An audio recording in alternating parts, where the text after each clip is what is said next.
Some of the most notorious death row inmates in American history, individuals whose actions have left a lasting impact on the public for decades.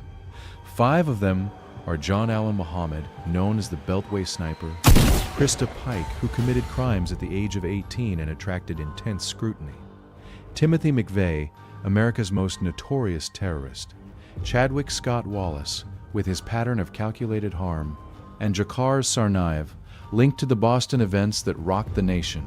These cases illustrate the complexities of the investigations. Each perpetrator faced interrogations that unraveled their plans and crimes, leading to trials that garnered widespread attention. Even more remarkable is that these death row inmates all had execution awaited for decades. In today's video, we'll go through each of these cases, clearly outlining the crimes, evidence, and trials, explaining why the sentences dragged on. What follows may prompt you to reflect on the lasting impact these events have had on those involved and the public at large. Opening the list is the nightmare named Timothy McVeigh, the man who detonated the explosives for the deadliest domestic terrorist attack in American history, taking 168 lives in an instant and completely redefining the meaning of brutality. This is Timothy McVeigh and what he said about his crime, the 1995 Oklahoma City bombing. I thought it was a tragic event, and that's all I really want to say. And the children? I thought it was terrible that there were children in the building. You deprived them of life, liberty, and property. You didn't guarantee those rights, you deprived them of them. The government is the teacher. Violence would be an acceptable option. What do you mean? Well, what did we do to Sudan? But was that really all that was going through his head? Was McVeigh truly the one responsible for this horrific tragedy? And what was his ultimate fate? All the answers will be revealed in today's video. On April 19, 1995, at precisely 9:02 a.m., a Ryder rental truck stopped right in front of the main entrance of the Alfred P. Murrah Federal Building. A 9-story structure of ordinary federal offices stood in the heart of the city. Inside were the usual government desks, FBI, ATF, Secret Service, and daycare center. Seconds later, the bomb inside, ANFO, a mixture of ammonium nitrate fertilizer, nitromethane, and diesel fuel, detonated with the force of 3,000 to 6,000 pounds of TNT. The blast was instantaneous and savage. 1/3 of the building collapsed straight down like a pancake, pancaking floors onto one another. A crater 9 meters wide and 2.5 meters deep tore open the pavement of NW 5th Street. Shattered glass exploded outward for hundreds of meters, slicing through people on the sidewalks and in nearby cars. More than 300 surrounding buildings suffered heavy damage. Within 23 minutes, firefighters, police officers, National Guard troops, and ordinary Oklahomans were clawing through the rubble with their bare hands. It's a very slow, tedious process of removing the debris and extricating the fatalities and searching for survivors. You know, you hope and you pray that every time you turn a stone, there'll be a survivor somewhere. Strangers formed human chains to lift concrete slabs. One survivor remembered hearing a woman's voice calling from deep inside the debris, "Please, my baby is in there." President Bill Clinton appeared on national television that afternoon, his voice tight with anger. Oklahoma City was an attack on innocent children and defenseless citizens. It was an act of cowardice, and it was evil.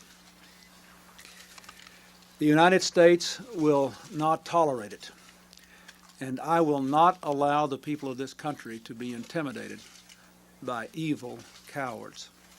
The rescue effort went on for days, turning the downtown into a war zone of searchlights and sirens. Regarding the suspect inside the Ryder truck, information available at the time was extremely limited. They said there was a man stepped out of the passenger side of the Ryder truck just before the explosion. He was wearing a jacket and blue jeans, had short dark hair and a tan complexion. He walked very fast, heading west toward Harvey Street. No one stopped him. He simply disappeared into the smoke and the panic, melting away from the scene he had just helped create. And with that, the first threads of a mystery began to unravel.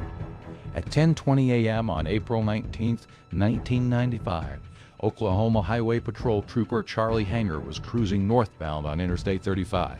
roughly 75 to 80 miles north of the city near Perry in Noble County. He was actually turning around to head back and help with the rescue effort, and he spotted a yellow 1977 Mercury Marquis rolling along without a license plate on the back. It was a routine traffic stop, the kind any trooper makes a dozen times a week. No radio dispatch, no witness tip, no description of a man fleeing the bombing scene, just a missing plate on a beat-up sedan. Hanger pulled the car over. He walked up to the driver's window and asked the man to step out. The driver, a clean-cut guy in his 20s, complied and reached inside his jacket for what looked like a license. That's when Hanger noticed the unusual bulge under the left side of the coat. The man didn't hesitate. "It's loaded," he said calmly. Hanger drew his own weapon, ordered him to the ground, and cuffed him on the spot. A quick pat down turned up a fully loaded Glock Model 21 .45 caliber pistol, black Talon hollow point rounds, the kind designed to tear through body armor, spare magazines, a combat knife, and a suicide halter rigged for a lightning-fast draw. The car had no registration, no proof of insurance, and the driver offered no explanation. He was booked on the spot for driving without a plate, no vehicle registration, failure to show insurance, and carrying a concealed weapon. By 11:30 a.m., he was sitting quietly in a cell at the Noble County Jail in Perry, listed under his real name, Timothy James McVeigh, last known address in Michigan. At that moment, nobody in the jail had any idea they were holding the man responsible for the worst act of domestic terrorism in American history. While McVeigh cooled his heels on minor charges, investigators at the bomb site were making a discovery that would crack the case open. Back to the ruins after the bombing, rescue workers and FBI agents sifting through the rubble found the rear axle of the Ryder rental truck lying 1 block away, mangled by the blast but still bearing a partial vehicle identification number. FBI technicians ran it through the National Insurance Crime Bureau database and traced the truck straight to Elliott's Body Shop in Junction City, Kansas, nearly 300 miles north. The shop owner and employees remembered the renter clearly, a man using the alias Robert Kling. They gave a detailed description, and within hours the FBI had a composite sketch of John Doe 1 circulating everywhere. By the morning of April 21, that sketch was on every television screen in the country. A clerk at the Dreamland Motel in Junction City recognized it immediately. The man had stayed there just days earlier and signed the register as Timothy McVeigh. FBI agents pulled his military records, matched fingerprints and photos, and confirmed it. John Doe 1 was Timothy James McVeigh, the same man sitting in that small-town jail on weapons charges. He was scheduled for release later that day. Instead, federal agents arrived in force that afternoon, took custody, and moved him to Tinker Air Force Base near Oklahoma City for initial questioning. By evening, he was formally arraigned in federal court. The net kept tightening. On the morning of April 22nd, Terry Nichols, McVeigh's closest associate, walked into the Harrington police station in Kansas with his wife and young son. He had seen the news and turned himself in voluntarily. At first, he was held only as a material witness. Later that same day, he was reclassified as a suspect. A few days later, Michael Fortier, another friend who had known about the plot, was taken into custody. Fortier would eventually cut a deal, plead guilty to lesser charges, and become the government's star witness in exchange for a 12-year sentence. If you were paying close attention, Timothy McVeigh was immediately identified as John Doe number 1, suggesting from the very beginning that he had at least one accomplice. Multiple eyewitnesses reported seeing 2 men in or exiting the Ryder truck right before the blast. Survivor Diana Bradley, standing near a first-floor window, watched 2 men step out of the truck. One man described as having olive skin, wearing a jacket and ball cap, though Markham walked away very quickly toward Harvey Street. Truck driver Rodney Johnson nearly collided with 2 men walking closely together, in step, one behind the other, directly in front of the Ryder truck moments before the explosion. Seismographs also recorded 2 distinct tremors, fueling early speculation of a second device. The FBI quickly issued a nationwide alert for the mysterious John Doe number 2, only to suddenly withdraw it days later, claiming it was a case of mistaken identity involving a soldier named Todd Bunting, who had rented a truck at the same shop the very next day. This shadowy figure has inspired numerous conspiracy theories involving Elohim City, Andreas Strassmeyer, and the Aryan Republican Army or even possible government concealment. While some have asked if John Doe number 2 could have been Terry Nichols, the answer is no. but the descriptions were completely different. John Doe number 2 was dark-skinned, muscular, and around 5'9", while Nichols was pale, thin, and wore glasses. Curiously, both McVeigh and Nichols denied his existence. Some believe they were protecting someone, or that the FBI had strategic reasons for dropping the lid. Either way, these remain unproven theories and should be taken strictly as speculation. McVeigh's confessions delivered some of the most shocking details of the case, especially his calm insistence that he hadn't targeted any single person. He had declared war on the government of the United States itself.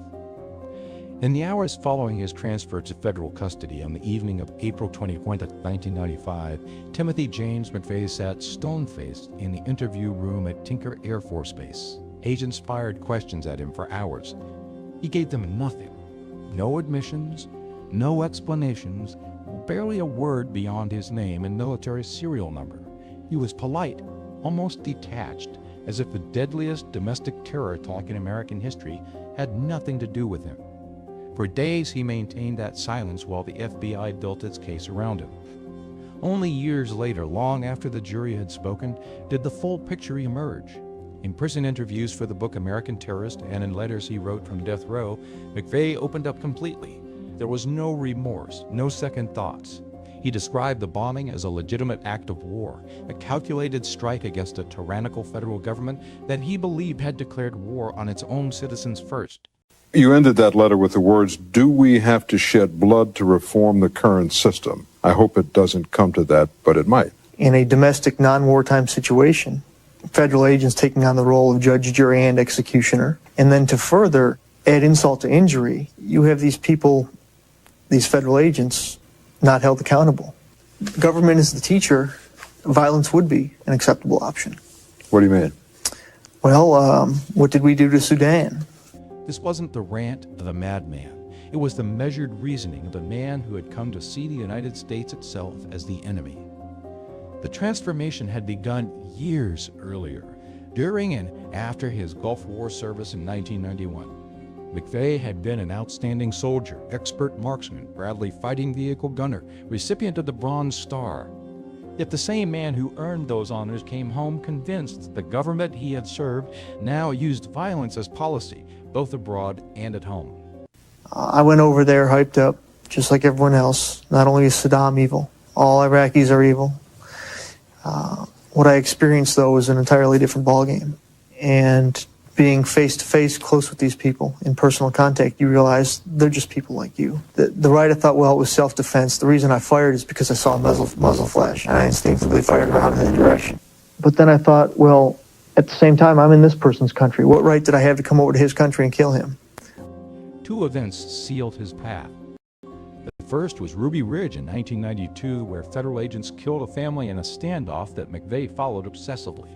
The second, and far more decisive, was Waco. On April 19, 1993, McVeigh drove to the scene himself and watched the Branch Davidian compound burn, killing 76 people, including children. This was as close as members of the public could get to the standoff. You're next! You're next! Wake up and understand! You're next!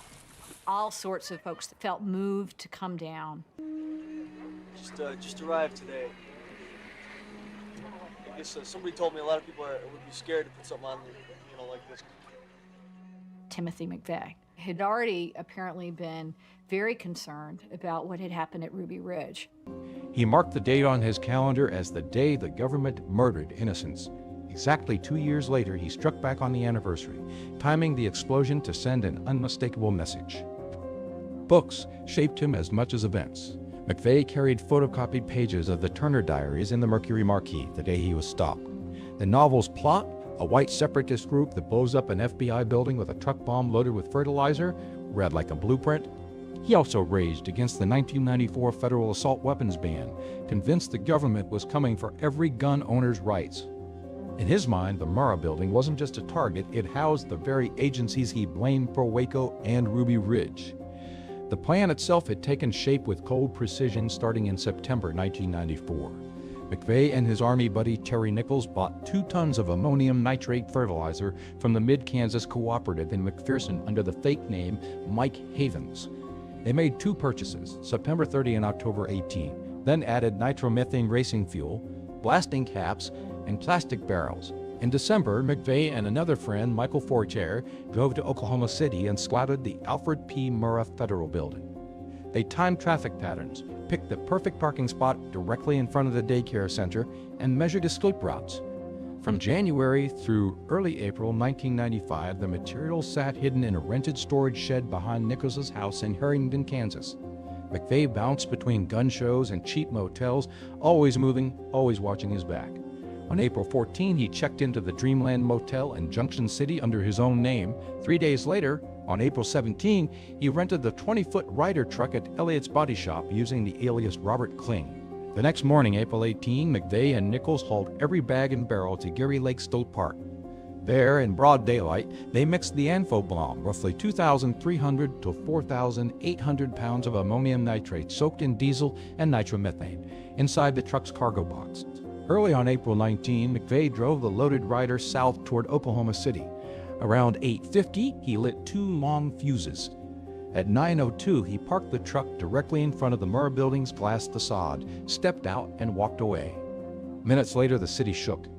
He escaped north on Interstate 35 in the yellow Mercury he had parked nearby days earlier, just another driver on the highway until Trooper Hanger pulled him over. McVeigh was the mastermind and triggerman. Nichols provided the heavy lifting, storage, purchases, mixing help. Fortier knew the outline of the plot, but stayed on the sidelines. Later, he would trade testimony for a lighter sentence. Every step had been rehearsed, every risk calculated. What I found when I read the court transcripts and McVeigh's own words was a man who had turned personal rage into a national tragedy with the same discipline he once showed on the battlefield. He never denied any of it. In fact, he wore the conviction like a medal. Yet even as those confessions closed one chapter, they opened another. Because the more McVeigh talked, the more questions lingered about the man who stepped out of the passenger side of that Ryder truck and vanished into the smoke. And those questions would follow the case straight into the courtroom.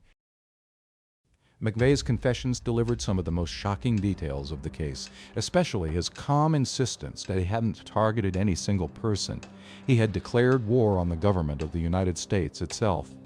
In February 1996, federal judge Richard Paul Match made one of the most significant rulings of the entire case. He ordered the entire trial moved from Oklahoma City to Denver, Colorado. The reason was simple and constitutional. The relentless local coverage had poisoned the jury pool. McVeigh and Nichols had been demonized in Oklahoma long before a single witness took the stand.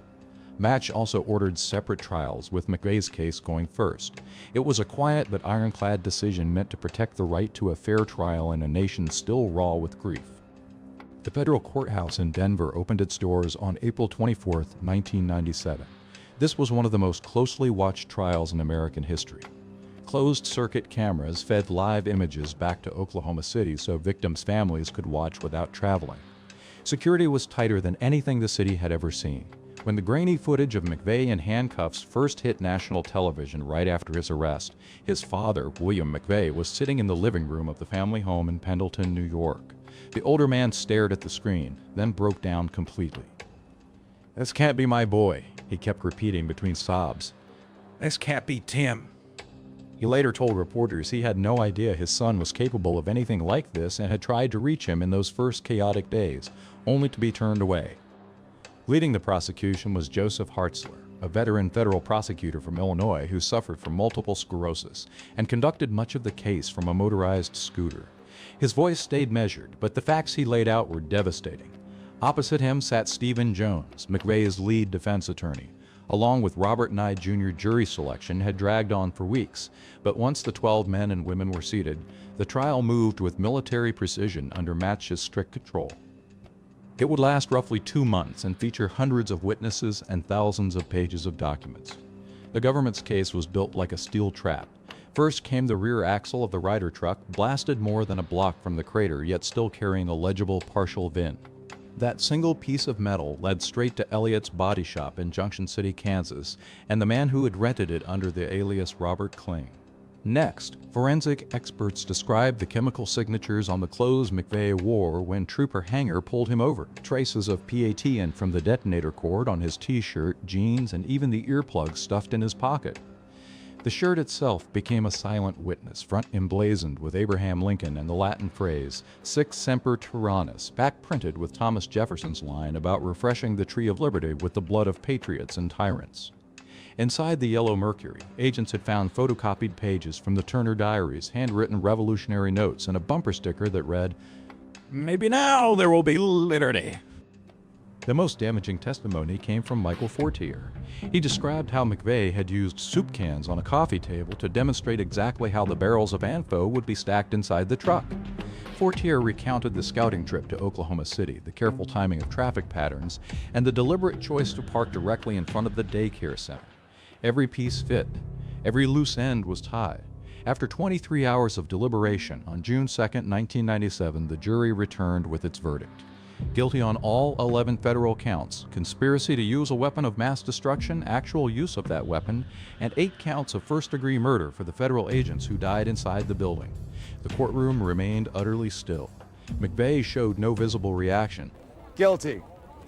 Guilty on all 11 counts. The jury finds Tim McVeigh guilty on all 11 counts. There are people applauding here in downtown Denver across the street. Sentencing came 11 days later on June 13. The same jury heard heartbreaking victim impact statements from parents who had lost children in the daycare and from survivors who would never walk the same again. They deliberated once more and unanimously recommended death. Judge Match formally imposed the sentence on August 14, 1997. Terry Nichols, tried separately later that year, was convicted of conspiracy and 8 counts of involuntary manslaughter. He received life without parole. Michael Fortier, who had cooperated and testified against his friend, received 12 years and a $200,000 fine under his plea deal. Yet even as the gavel fell and the death sentence was pronounced, the same questions that had lingered since the smoke cleared over Oklahoma City refused to fade. In 1999, he was transferred from the Supermax AMAX Florence in Colorado to the United States Penitentiary at Terre Haute, Indiana. He was placed in an 8 by 10-foot cell inside the special housing unit, completely isolated from every other prisoner. The daily rhythm never changed. 1 hour of solitary exercise in a small fenced yard under constant watch, then back inside for 23 hours of unbroken solitude. McVeigh filled the emptiness with books, writing hundreds of letters to journalists, supporters, and what remained of his family. He worked closely with reporters Lou Michel and Dan Herbeck, shaping the manuscript that would become American Terrorist, published just months before his death. He ate only a vegetarian diet and even exchanged letters with PETA, calmly discussing animal rights as if the 168 lives he had ended were somehow separate from the conversation. Throughout it all, he called himself a prisoner of war, not a criminal. There was never a flicker of remorse. I did what I had to do, he wrote. The government had started the war, he insisted. He had simply answered. In 2000, McVeigh made a choice that stunned even some of his supporters. He voluntarily dropped every remaining appeal. He wanted it finished. "I'm done," he told his lawyers. The machinery of death row, already slow, suddenly accelerated toward its final date. The last days arrived with clinical precision. On June 10, 2001, he was moved to the death watch cell. Guards later recalled how he joked during his final shower that the cold water amounted to cruel and unusual punishment. He accepted the anointing of the sect from a Catholic priest, even though he described himself as agnostic. He watched television until 9 that evening, then slept fitfully before waking at 3 in the morning on June 11. He spent those final hours staring at the screen again, calm, almost detached. At 7:14 a.m. on June 11, 2001, Timothy James McVeigh was executed by lethal injection, the first federal prisoner put to death since Victor Figuer in 1963. The 3-drug protocol was simple and merciless: sodium thiopental to render him unconscious, pancuronium bromide to paralyze every muscle, and potassium chloride to stop his heart. The entire process lasted less than 4 minutes. His eyes remained open the whole time, staring straight ahead as the monitors flatlined. At 7:14 a.m. Central Time, he was pronounced dead. His last meal had been almost comically ordinary: 2 pints of mint chocolate chip ice cream, nothing else. When the warden asked if he wanted to make a final statement, McVeigh said nothing. Instead, he left behind a handwritten copy of the poem Invictus by William Ernest Henley. The last lines were underlined in his own hand. "I am the master of my fate. I am the captain of my soul." Many family members of the victims later said the silence itself felt like one last defiant message. Outside the prison gates in Terre Haute, the reaction was quiet but fractured. Hundreds had gathered peacefully, some holding candles for each of the 168 dead, singing "We Shall Overcome" for a full 168 minutes, 1 minute per life lost. A smaller group stood with signs that simply read, "Remember the victims." Inside a federal building in Oklahoma City, 232 survivors and relatives watched the closed-circuit feed in absolute silence. For the families, the emotions split cleanly down the middle. Some wept with relief. "It's finally over," one mother said. Others, like Bud Welch, whose 23-year-old daughter Julie had died in the daycare center, spoke out against the execution. "Another death won't bring my daughter back," he told reporters. "It only adds to the violence." Later that morning, President George W. Bush stepped to the podium at the White House. "This morning," he said, "the United States carried out the most serious punishment for the most serious crime. The victims of the Oklahoma City bombing have received not revenge, but justice." His voice was steady. The country had closed one chapter. Yet even as the news cameras packed up and the crowds drifted away, I kept coming back to the same unsettled feeling that had shadowed the entire case. McVeigh was gone, but the questions he left behind refused to die with him. Was there really a John Doe unto who stepped out of that Ryder truck and vanished into the smoke? How deep did the connections run between McVeigh, the white separatist compound at Elohim City, Andreas Strassmeyer, and the Aryan Republican Army bank robbers? Had the government held back anything to close the case quickly?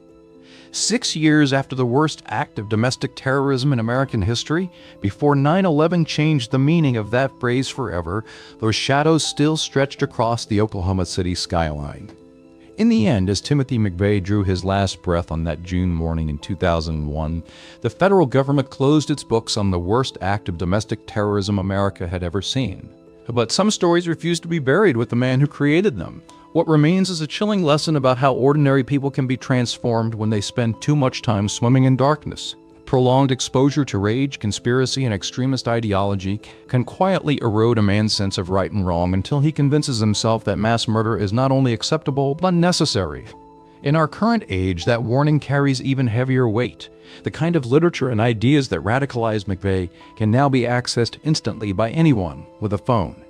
Hatred travels faster, finds vulnerable minds more easily, and spreads without the natural breaks that once existed. The case of Oklahoma City forces us to confront an uncomfortable reality.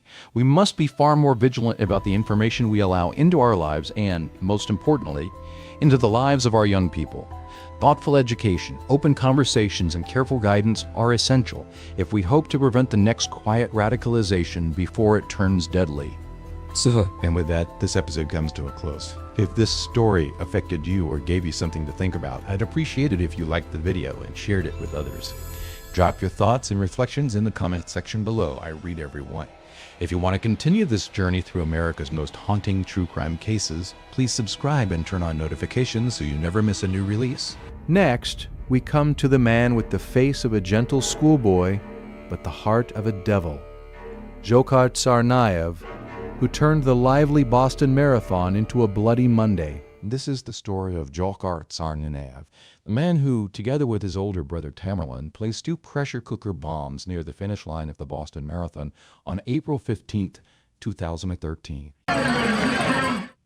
At 2:49 p.m., the first bomb exploded on Boylston Street, followed seconds later by the second.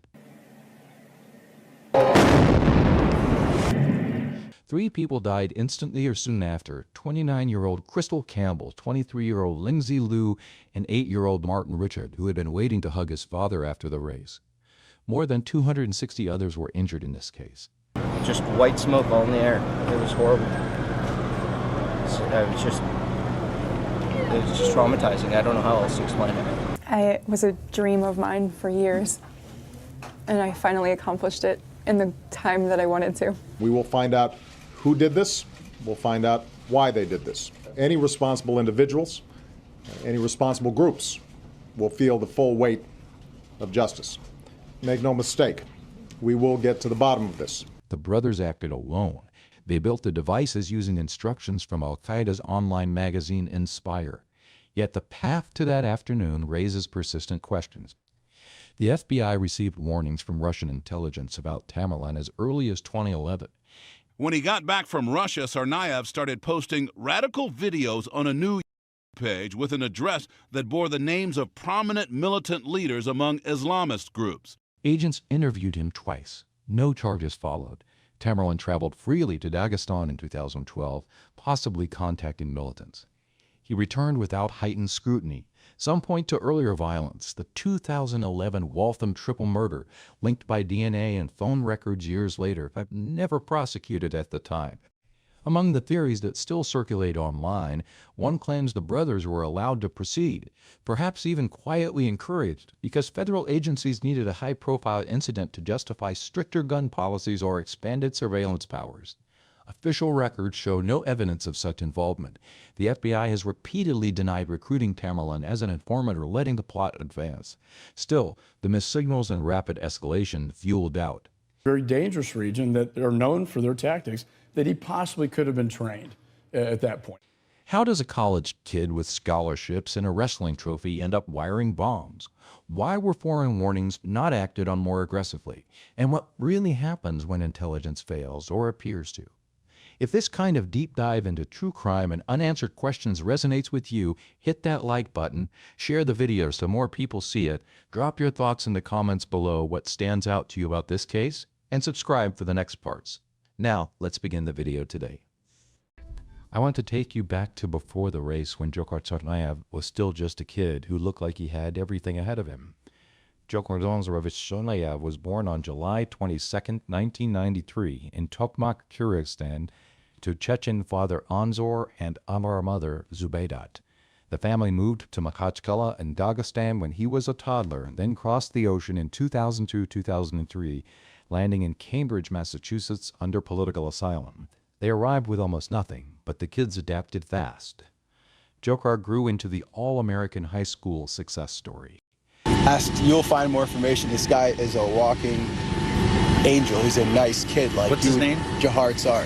He's as American as anybody, hangs out, goes to parties, smokes a little weed here and there, like type of thing. You know, it's not like he's some foreign dude. He's raised here. Yeah, he's raised here. He's everything over here, you know. He's just as American as I am or anybody else is. At Cambridge Rengen Latin School, he was captain of the wrestling team, known for pinning opponents with quick moves and a quiet focus. Teachers called him bright and polite. Classmates remembered the easy smile and the way he carried himself like someone who belonged. Quiet, kind of shy, but a very nice, you know, it's even, you know, weird to use that word now, of course, but he never seemed like the kind of person that could ever do this. He graduated in 2011 with honors, earned a $2,500 city scholarship for promising students, and enrolled at UMass Dartmouth that fall, majoring in marine biology but aiming higher, neurosurgery one day. Yearbooks show him laughing with friends, hoodie up, no hint of what was coming. But the house he came home to was changing. His older brother Tamerlan, born 1986, had always been the dominant one, taller, more intense, a boxer who dreamed of Olympic gold until reality closed in. By 2010, Tamerlan was drifting deeper into a strict conservative version of Islam. Their mother Zubeydat followed him there. Once a beautician who wore fashionable clothes, she began covering her hair fully, preaching to friends about Western corruption and the duty of Muslims. She posted religious videos online and argued with teachers about her daughter's dress codes. Just was Muslim.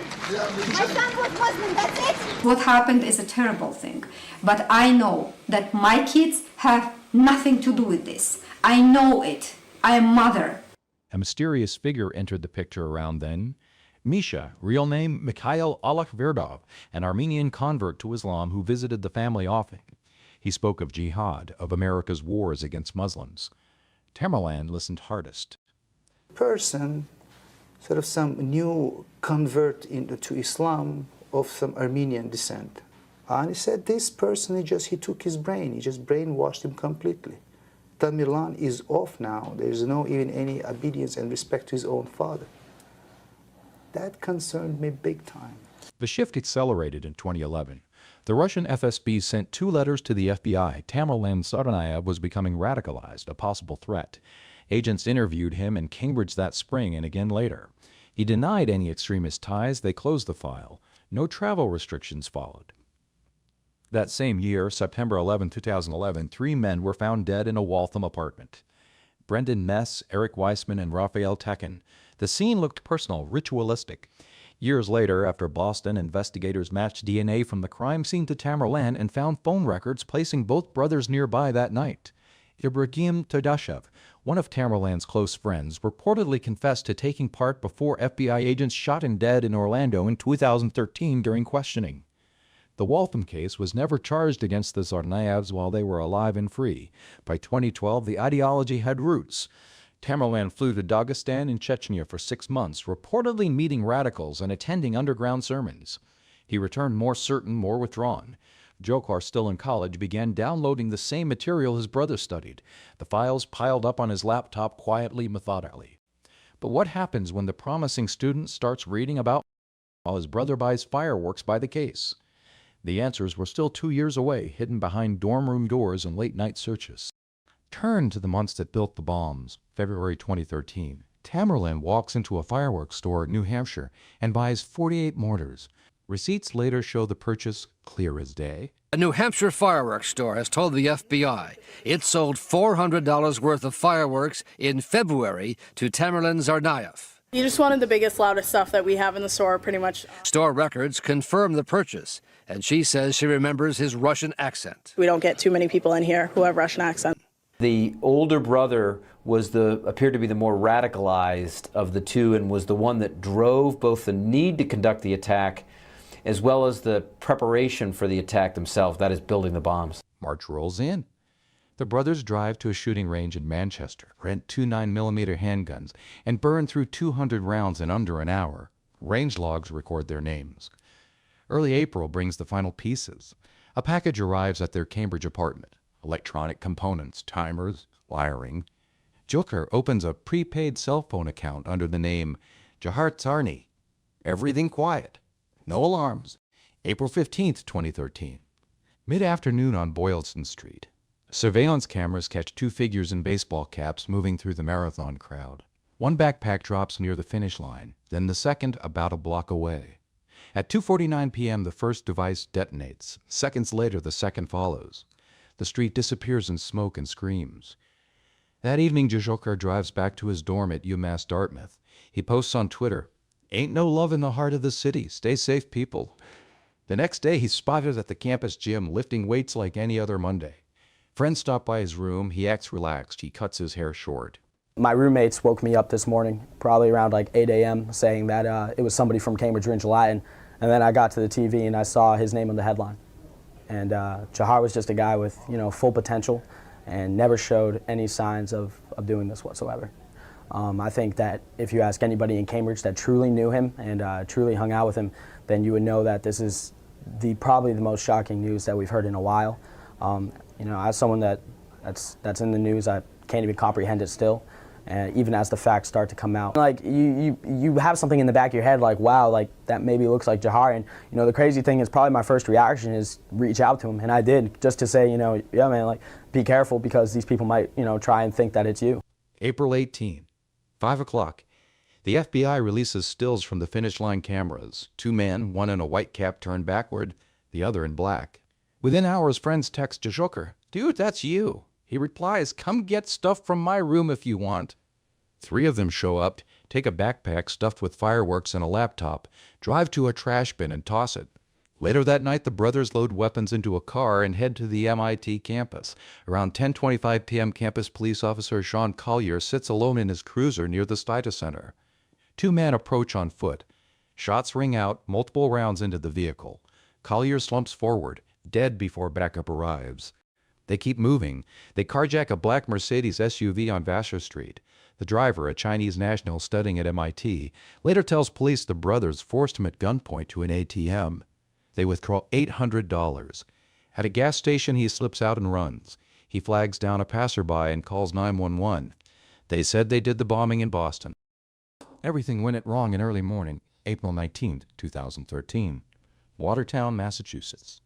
Police surround the brothers on a quiet residential street. Gunfire erupts, hundreds of rounds in minutes. Homemade grenades bounce across asphalt and explode. Tamerlan takes multiple hits, collapses. Dzhokhar floors the getaway car, runs over his own brother, and speeds off. Tamerlan lies bleeding in the road. He dies at 1:35 a.m. at Beth Israel Deaconess Medical Center. Dzhokhar disappears into the night. He abandons the car, smashes his phone, and crawls into a dry-docked fiberglass boat in a Watertown backyard. I have a boat in my yard. There's blood all over the inside. There's a person in the boat. Are you sure? I just looked in the boat. Can you look at the boat without making yourself noticeable? I can look at it right now. Okay, just let me know if anything moves or anything like that, okay? I just looked at it, and I found something on the outside, and I got nervous. And I looked in, I saw blood all over the floor of the boat, and there's a body in the boat inside. Go back inside. I can hear, I can see the whole boat from outside, but I can't see. Okay, don't put yourself in harm's way. Stay away from the boat. I'm not going near the boat. I'm absolutely not going near the boat.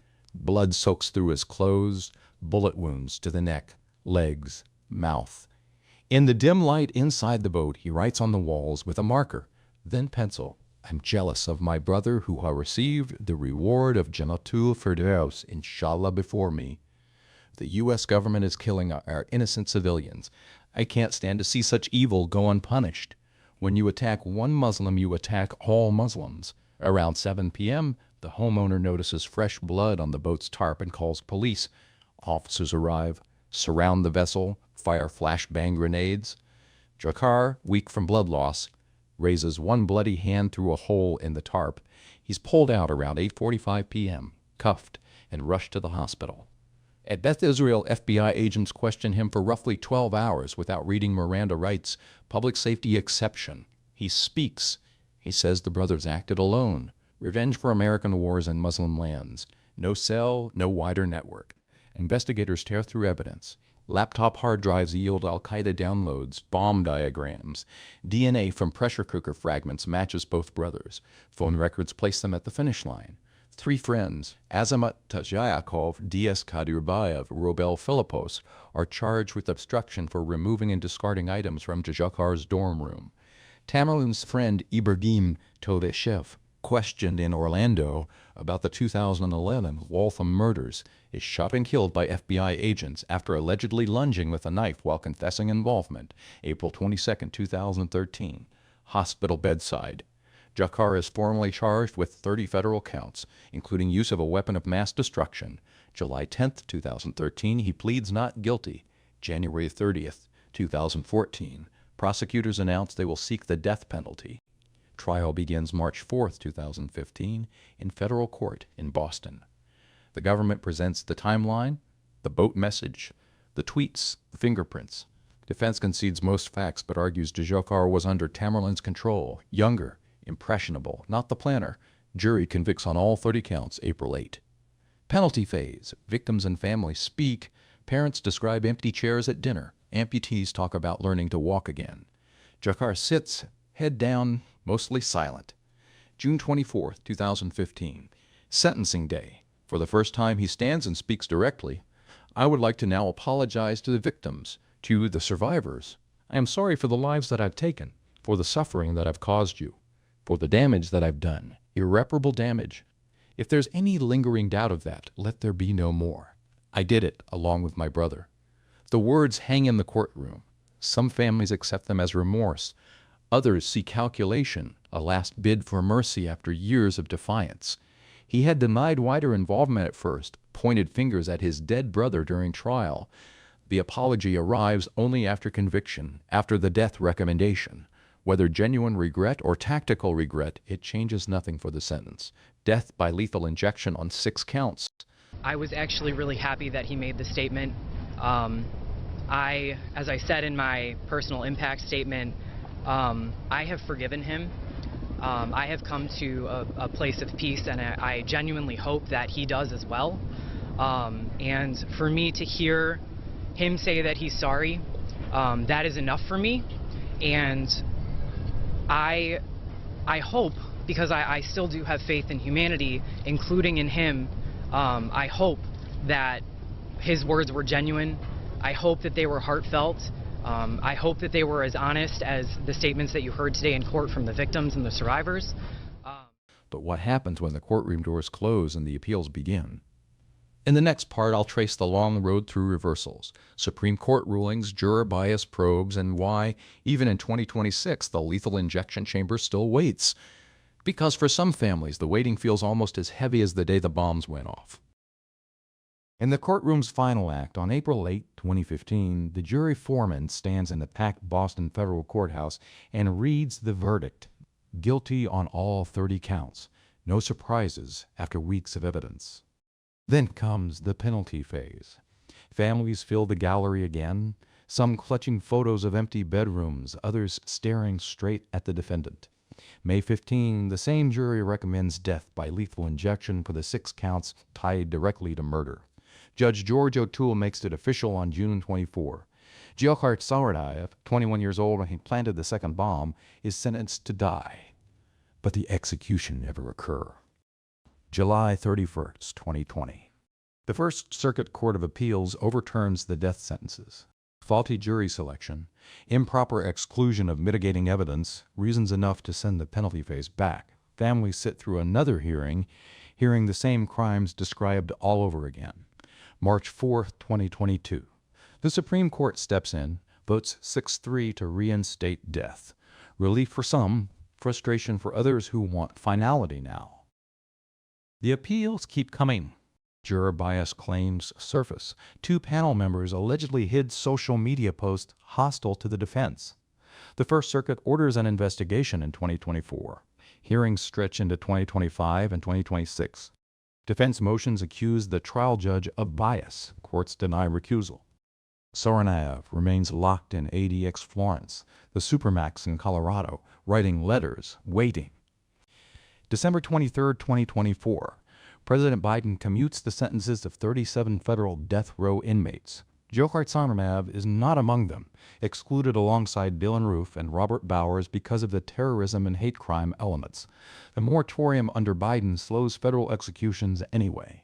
A new administration takes office in 2025, restores the process, yet no date is set. Investigations into juror conduct drag on. For the families, the delay feels like another wound. Children who were 8 when Martin Richard died are now adults. Parents who lost limbs still wake to phantom pain every day. They return to court year after year, reliving the finish line while the man who placed the backpack waits in a concrete cell. The system promises justice, but justice delayed presses hardest on those already broken. This case ended with the same unease that lingers for so many who followed the case from the finish line to the Supermax cell. The Boston Marathon bombings exposed cracks that still haven't fully closed. Russian intelligence warned the FBI about Tamerlan years before the bombs. 2 letters, specific concerns about radicalization. Agents met him, asked questions, then closed the file. Better coordination between agencies, sharper follow-up on foreign tips. Those steps might have changed the afternoon of April 15, 2013. Radicalization doesn't always announce itself with a manifesto. It can start in living rooms, online forums, whispered conversations, early intervention through schools, community programs, monitoring of extremist content on social media could interrupt the slide before it reaches pressure cookers and ball bearings. The Tsarnaev brothers weren't invisible. The signs were there if anyone looked hard enough. And then there's the question of justice itself. The death penalty was handed down upheld by the Supreme Court, yet 11 years later, no execution date exists. For families who still mark empty birthdays and adjust prosthetics every morning, that slowness feels like another kind of punishment. This case isn't alone. So many files stay open. Sentences hang in limbo. Victims wait for closure that never quite arrives. The bombs went off in seconds. The aftermath stretches across decades. Leaving behind the shocking terrorist cases, we delve into the dark underbelly of Chadwick Scott Wallace, a cold-blooded killer who sowed utter terror with his cruel and bestial acts. This is Chadwick Scott Wallace, the man scheduled to die by lethal injection tomorrow, April 21, 2026, at 6 p.m. for the savage murder of his neighbor. However, people feared him not because of his crimes, but because of the way himself fell from grace. But what truly terrifies anyone who looks at him is how fast a golden boy from a solid Brooklyn family, a Star Trek athlete, gifted musician, honor student, and all-around role model could spiral into a level of brutality that would make even the most hardened killers shudder. In today's video, I'm walking you through the horrific crime he committed, the decades-long fight where justice almost let him slip away forever, and his final hours as the clock runs out on death row. Even the most seasoned investigators who've seen every kind of horror admitted this crime was almost too savage to comprehend. Yet people who knew him best, his teachers, coaches, teammates, and neighbors, swore it was impossible.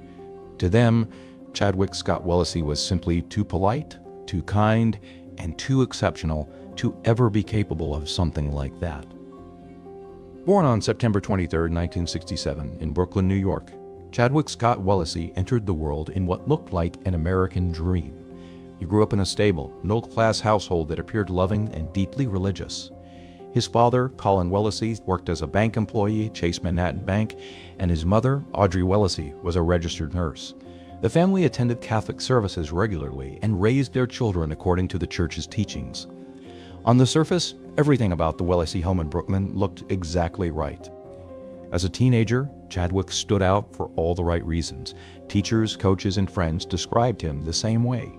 Charming, charismatic, thoughtful, helpful, polite, respectful, a natural peacemaker, leader, and role model. He was a disciplined and dedicated member of his high school track team, played piano, participated in Little League Baseball, attended Catholic school, and taught Sunday school. He earned good grades and never had a single disciplinary problem or academic issue. To everyone who knew him, young Chadwick Wallace was the golden boy of Brooklyn, the kind of kid everyone believed had a bright future waiting. At that point, the picture looked perfect. But during the trial years later, his own father admitted on the stand that he had been a very strict parent who frequently used physical discipline on the children when they were young. On the surface, it sounded like the kind of tough love a lot of parents used in those days. Yet when I looked at what truly happened later, how the family reacted once their son actually needed help, it made me pause. The real collapse started around age 16, in the final years of high school. That was when Chadwick first turned to controlled substances. What began as occasional use quickly became a severe addiction. He recognized the problem and made real efforts to stop.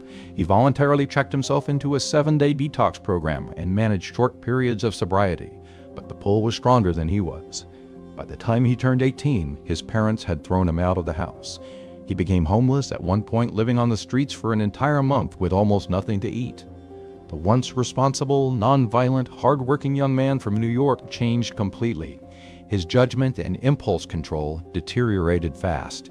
In April or May of 1990, just months before everything went wrong, Wallace moved from New York to Florida to live near his parents.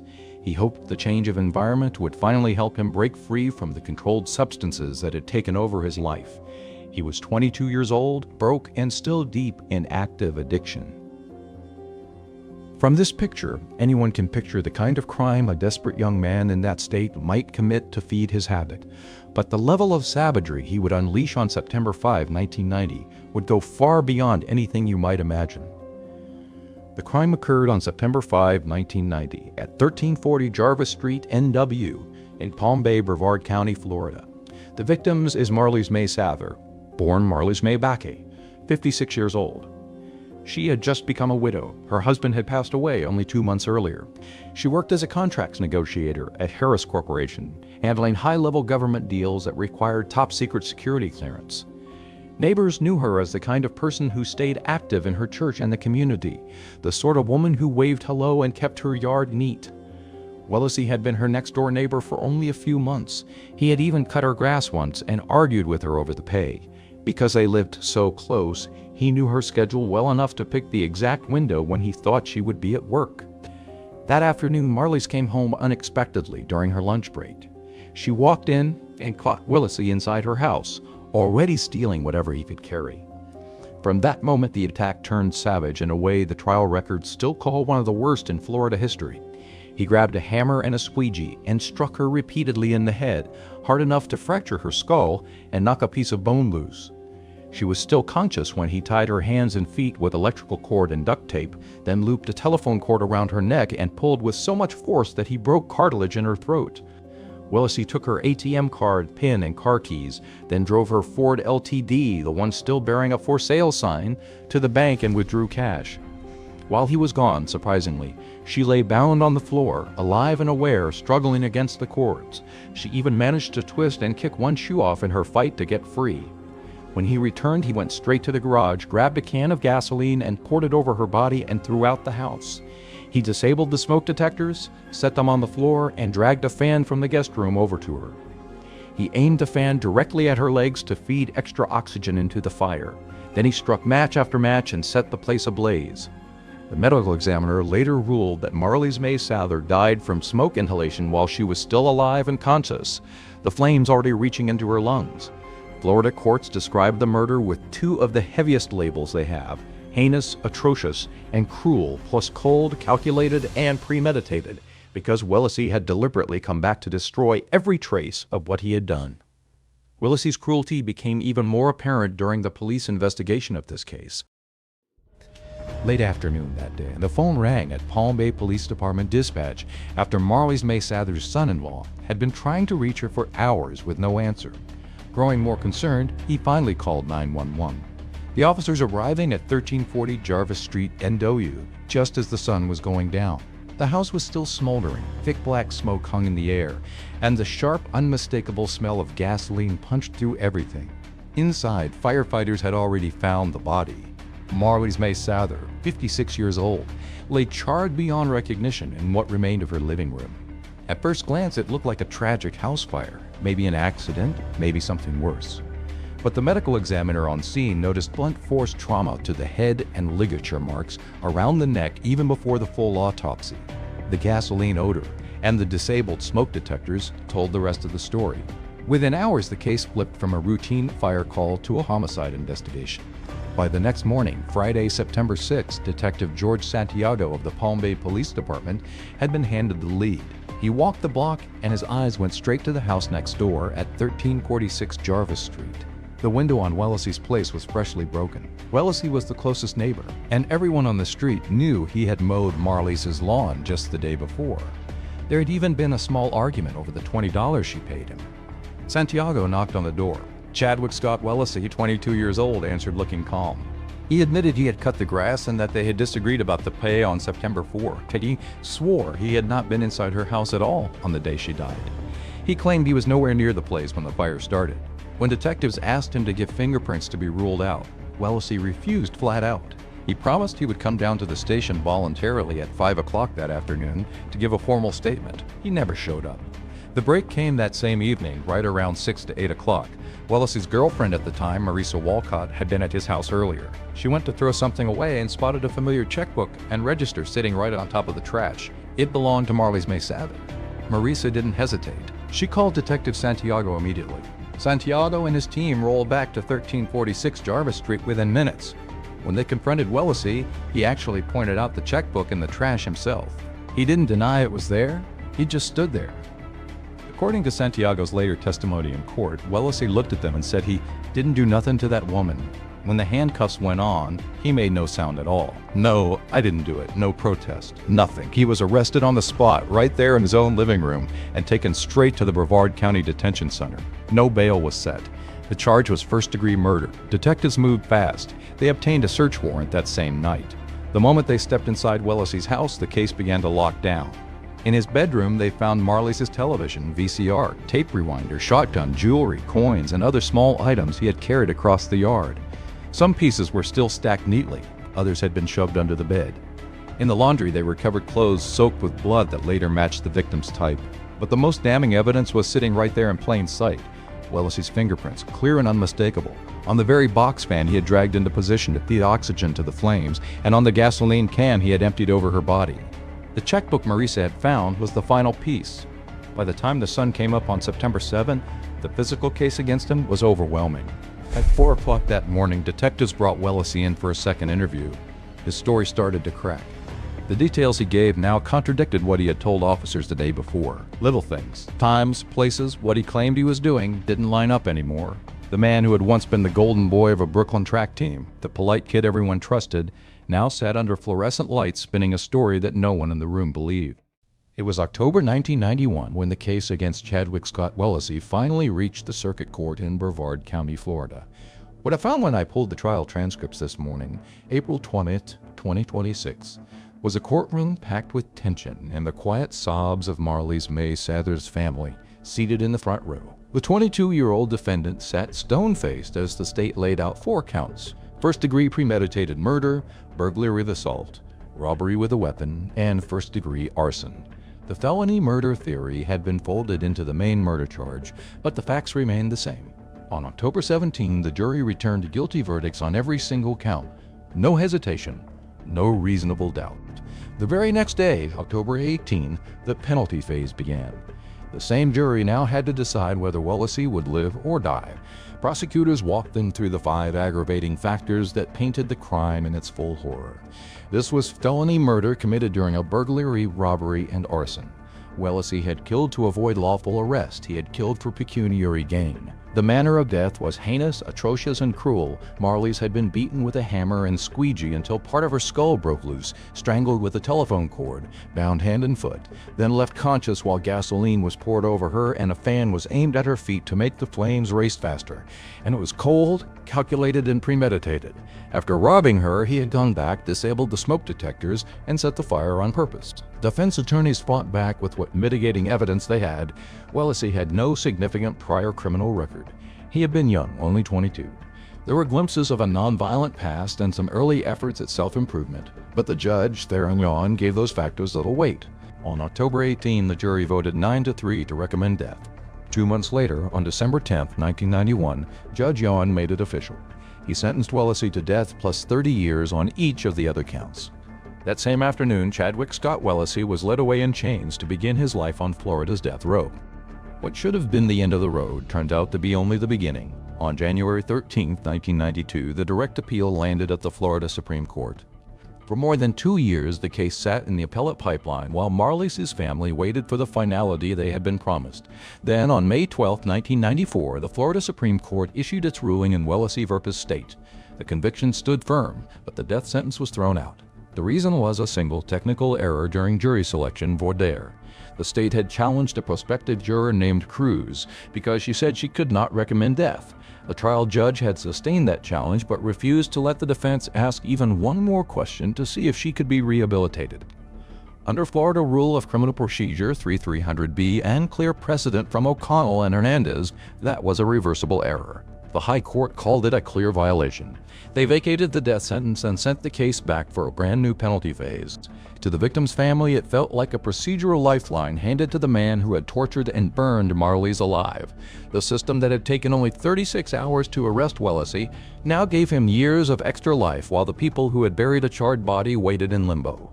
Rehearing was denied on August 15, 1994. The mandate issued September 14. The resentencing finally took place on October 3, 1995. A new jury heard the same gruesome facts. This time they voted 11-1 for death. On November 20, 1995, Judge Theron Yawn once again signed the death warrant. The 5 aggravating factors remained ironclad. The defense offered 37 non-statutory mitigators: addiction, childhood discipline, prison improvement, but the court still gave them only little weight. The second direct appeal went up, and on April 24, 1997, the Florida Supreme Court affirmed the death sentence in full. The long legal road that began in a small Brevard County courtroom had finally circled back to the same conclusion.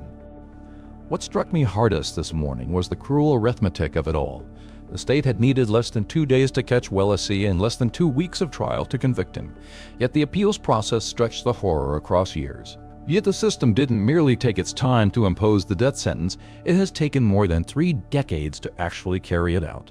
In a highly controversial move that feels quintessentially Florida by the personal signature of Governor Ron DeSantis, who never treated softly with his death row prisoner.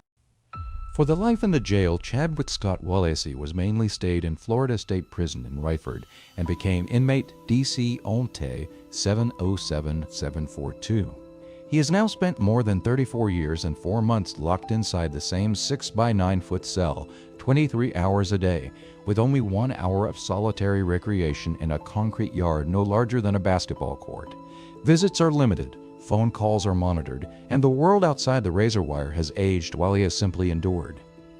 The man who arrived in chains was still the 22-year-old who had poured gasoline on a living woman. But something shifted inside those walls. At some point in the early 2000s, Wallace began calling himself Khalil. He turned to religion with a depth that prison chaplains described as genuine. He attended every service offered, studied scripture, and eventually started mentoring other inmates through religious programming. Defense lawyers and activists with Floridians for Alternatives to the Death Penalty point the same fact again and again. The man sitting in that cell today is not the man who killed Marlys May Sather. Just last month, in April 2026, he took the stand as a character witness for another death row inmate fighting for resentencing. He spoke quietly about change, about growth, about the possibility that 35 years could turn a killer into something else. The doc files are not entirely clean. Over the decades, there were a handful of disciplinary reports, fights with other inmates, minor drug infractions smuggled in through the visiting room. Nothing that rose to the level of serious violence in recent years, but enough to remind anyone reading the jacket that the system still saw him as a condemned man with a history. Even so, the violations tapered off. The file shows a man who, for the last decade at least, kept his head down, stayed in his cell, and tried to make himself useful to the handful of people still willing to listen. Right now, at 58 years old, Wallace is in the final holding phase. His legal team is still filing frantic motions for a stay and more public records on the lethal injection protocol. He is still answering letters from supporters and still talking with the handful of inmates who look to him for guidance. The routine has not changed. Lights on at 4:30 in the morning, breakfast through a slot in the door, the same gray walls, the same distant sounds of other men waiting to die. On March 13, 2026, when Governor Ron DeSantis signed the death warrant that suddenly fixed Chadwick Scott Wallace's date with the needle, lethal injection scheduled for Tuesday, April 24th at 6 o'clock in the evening at Florida State Prison in Rayford. This was the 6th death warrant DeSantis had issued in 2026 alone. Only 7 days earlier, on March 6, Wallace's lawyers had filed a public records request under Florida Rule of Criminal Procedure 3.852. They wanted the complete lethal injection protocol, every drug, every dosage, every expired vial, every internal memo between the Department of Corrections, the Governor's Office, and the Attorney General. They needed the paperwork to prove the state's method could cause prolonged suffering and therefore violate the Eighth Amendment. Instead of handing over the records, the governor signed a warrant. The timing was so precise that activists with Floridians for Alternative to the Death Penalty immediately called it execution in the dark. The label stuck. Florida Supreme Court quickly denied every request for the documents and every mandamus petition rulings issued April 15 in cases SC 2026-0599 and SC 2026-0526. The state leaned on its secrecy statutes, shielding the names of drug suppliers, the exact mixture, and the training logs. Wallace's team was left arguing in the blind. On April 17, he filed an emergency application for stay of execution with the U.S. Supreme Court, docket as 25A150 or 150, and routed to Justice Clarence Thomas. As of this morning, no stay has been granted.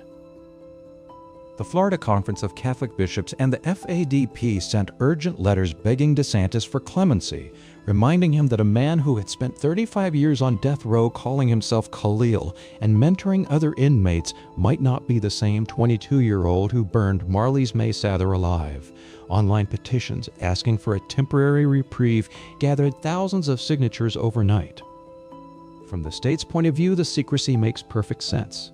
It protects pharmaceutical suppliers from boycotts and lawsuits. It cuts off last-minute appeals that could expose any slip in administration, and it keeps the machinery of executions moving at the rapid pace Florida has maintained under DeSantis, more than 30 warrants since he took office, a pace that leads the nation. Yet to many watching from outside the razor wire, the sequence feels coldly efficient. A records request on March 6, a death warrant on March 13, a final rejection on April 15, and now, less than 24 hours from the scheduled time, a man who was once a Brooklyn track star waits in a holding cell while the rest of the country debates whether the state is hiding something it does not want the public or the courts to see. As the final hours tick down on April 20, 2026, with Chadwick Scott Wallace, now 58 and still calling himself Khalil, sitting in a holding cell at Rayford, I find myself closing the last page of a file that has stretched across more than 34 years. What strikes me hardest is not just the brutality of what happened inside Marlys May Sather's house on that September afternoon in 1990, but the quieter warnings the case still carries. A golden boy from a church-going Brooklyn family, raised under a father who believed strict physical discipline was simply normal for the time, spiraled into addiction at 16. When the controlled substances took over, his parents threw him out at 18. He lived on the street, homeless and desperate, until he moved to Florida hoping for a fresh start. Instead, the desperation followed him next door. The lesson is painfully clear. Family systems that look stable on the outside can still push a struggling child into the darkness when help is needed most. Turning away from someone battling addiction does not make the problem disappear. It simply leaves them alone with the very impulses that can destroy innocent lives. Marlise May Sather was not killed by a stranger from across town. She was murdered by the polite young man who had mowed her lawn, argued with her over $20, and lived 6 feet from her back door. The danger was literally next door, hidden behind a familiar face and a shared fence line that had no gate. That is why this case keeps forcing the same uncomfortable question about public policy. We cannot keep pretending that individuals showing clear signs of severe substance abuse and declining impulse control are someone else's problem. Early intervention, better tracking of repeat offenders tied to narcotics, and real support systems before the first hammer blow falls. These are not soft ideas. They are practical safeguards. Marlise Sather never got a second chance. Wellesey has had 35 years. The system that kept him alive that long now stands ready to end his life tomorrow at 6 o'clock, in a process some still call execution in the dark. It's not just men who possess evil hearts.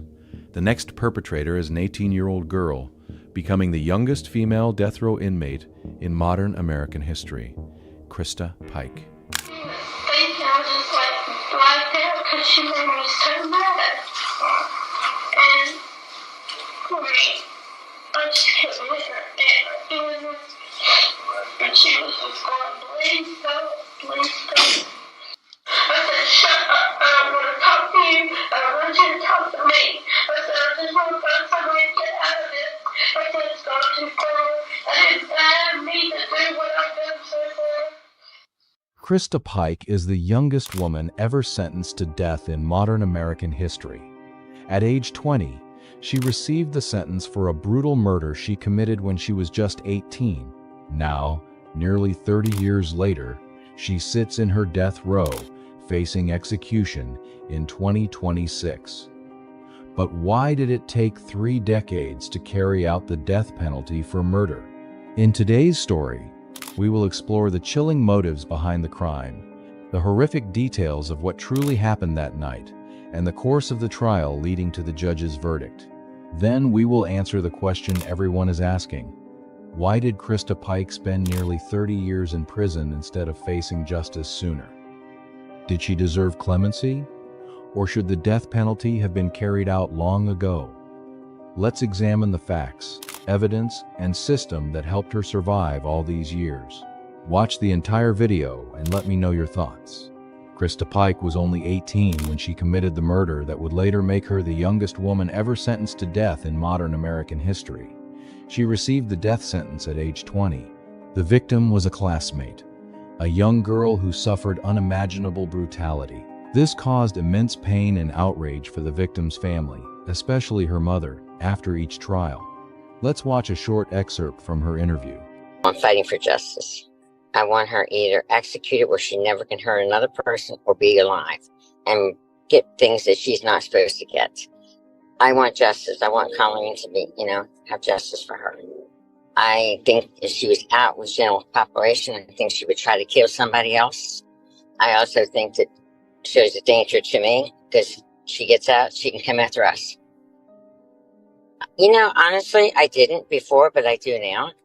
Because the way the state legislature has changed the rules on death penalty, yes, I do. Wow. They'll say she's time served. She served 28 years. So yeah, I do. Being Colleen's voice and letting people know and the court system know that what they did and how to get this stopped instead of letting us suffer as parents. They need to end this. This has dragged on long enough. Why she sat in and got her nails, her hair done. She made phone calls. She's tried to escape. And has angels all over in her room. She has a life. She's not just on death row. I don't have support for justice. I've been fighting this alone. Tennessee has not even tried to offer or have help out there, have anyone talk to me at all. I haven't had any kind of a voice. I've been fighting and fighting. It's been 28 years. First change was the hardest, the very, very hardest, when I had to be in the courtroom and see my daughter's skull and her body parts and clothes passed around in front of me. That was really hard to take because they had took their time showing it from juror to juror. Could not say anything, could get emotional, couldn't cry, couldn't do nothing. I was told before I went into the courtroom, there's no emotions, no outbursts, or I'd be kicked out. I wasn't near it. They were right in front of me. I couldn't touch them. I wasn't allowed to have them. Wasn't allowed to have anything. And it took 16 years to get the skull back. The clothes, I think, I don't know. I don't know where they are. I have no idea. She has clothes, brand new coat, sneakers, pants that they, cut up. I have no idea where all that is. And I imagine the medical center had taken all that. It's hard to believe such cold-blooded acts could come from someone so young. The extreme brutality shocked everyone who knew about the case, but the horror doesn't stop at the murder. Now, we will delve deeper into Christa Pike's motives for committing this crime and exactly how she carried out the attack. The details revealed during the investigation and trial painted a picture that continues to shock people to this day. Join me as we explore the motives, the plan, and the brutality in each moment leading to her death sentence. Christa Pike was only 18 years old when she planned and carried out a murder that, nearly 30 years later, still shocks the public. She was attending the Job Corps vocational training program in Knoxville, Tennessee. There, she met her 17-year-old boyfriend, Dzhokhar Tsarnaev, and their 18-year-old friend, Chadwick Peterson. The three targeted 19-year-old Colleen Slemmer, another trainee in the program. The sole motive for this horrific murder was jealousy. Christa was convinced that Colleen was trying to steal her boyfriend, flirting with Dzhokhar behind her back. Colleen explained that this wasn't true, but Christa didn't give up her murder plan. On the 12th of January 1995, Pike began her plan. She and her two accomplices lured Colleen out of her dorm by saying they wanted to make amends. They invited her for a walk and to smoke marijuana together. Colleen agreed, and the group went to a remote, abandoned area on the University of Tennessee campus, near an isolated old farm, far from any means of assistance. Upon reaching this secluded location, the attack came as a surprise. Pike and Ship suddenly turned on Colleen. They began attacking her relentlessly until she was cornered with no escape. Chadwick Peterson stood guard, watching out for anyone passing by. Then followed 30 minutes of horror. While Colleen was restrained, Pike began his increasingly brutal acts and cried out for them to stop. According to the medical examiner's conclusion, the perpetrator inflicted multiple wounds on the victim, ultimately reaching a climax of brutality, with the impact causing her death. But even after life had left Colleen's body, the horror continued. Pike took a piece of skull and tucked it into his jacket pocket as a trophy. The three of them left Colleen's body lying there in the darkness and walked back to the Job Corps grounds as if nothing had happened. But the story of what they had done that night was immediately revealed. The extreme cruelty, the prolonged suffering she inflicted, and the nonchalant attitude of taking a piece of the victim's body as a memento painted a horrifying picture of what had happened in that remote forest. This was not a spontaneous crime. It was calculated, prolonged, and ruthless. And the fact that the perpetrator was an 18-year-old girl made it even harder for the people of Knoxville to comprehend. The details revealed during the investigation shocked both the investigators and the jury. But what happened immediately after the murder, Pike's behavior upon returning to the dorm, soon sealed her fate. After the brutal murder, Christa Pike, Dzhokhar Tsarnaev, and Chadwick Peterson simply left the secluded location on the University of Tennessee campus. There was no attempt to conceal what they had done. No cleanup of the crime scene. They simply returned to the Job Corps dorm as usual. But upon returning to school, Christa showed no remorse. she proudly displayed Colleen's small skull fragment to other students and boasted about the details of how she had tortured and murdered her classmate. Her lack of remorse was evident to everyone who saw her that night. The following morning, a University of Tennessee maintenance worker discovered Colleen's body. The crime scene was so horrific, bloody, and full of signs of prolonged violence that even experienced investigators initially found it hard to believe teenagers could commit such a crime. All indicated a level of brutality far beyond what one could imagine at that age. It was Christa's boasting that caused everything to fall apart. Within 36 hours of the murder, police pieced together the clues and arrested all three. When they searched her, faced with the evidence, Pike sat down and gave a detailed 20-page confession. In it, she admitted to most of the torture and murder but tried to downplay her role, claiming she couldn't control her anger and that things had gotten out of control. Her swift arrest and testimony set the stage for what followed. After committing such a cruel and calculated act of violence, how did Christa Pike face trial? And how did she react when the full weight of the justice system finally fell upon her? The subsequent trial, and the verdict that made her the youngest woman ever sentenced to death in modern American history, is the crux of this story. Stay tuned, because the courtroom proceedings will reveal much about her true character as all eyes are on her. Christa Pike was questioned by police on the 15th of January, 1995, just 3 days after the murder. She waived her right to remain silent and confessed to the entire incident. In her testimony, she admitted to torturing and killing Colleen Slemmer. Christa insisted that she only wanted to scare Colleen, to make her leave me alone and stop flirting with her boyfriend. She claimed the situation had spiraled out of control. Most striking in her testimony was her description of the victim's pleas for forgiveness. Christa told investigators that the more Colleen begged and cried, the more she continued to torment the victim. When the case went to trial, her defense team attempted to argue for impaired cognitive ability. They argued that Christa's mental state at the time meant she could not fully understand or control her actions. But the prosecution presented strong expert testimony that undermined that argument. Dr. Eric Engum, a psychologist who examined her, testified and described Christa as suffering from severe borderline personality disorder, along with marijuana addiction and depression.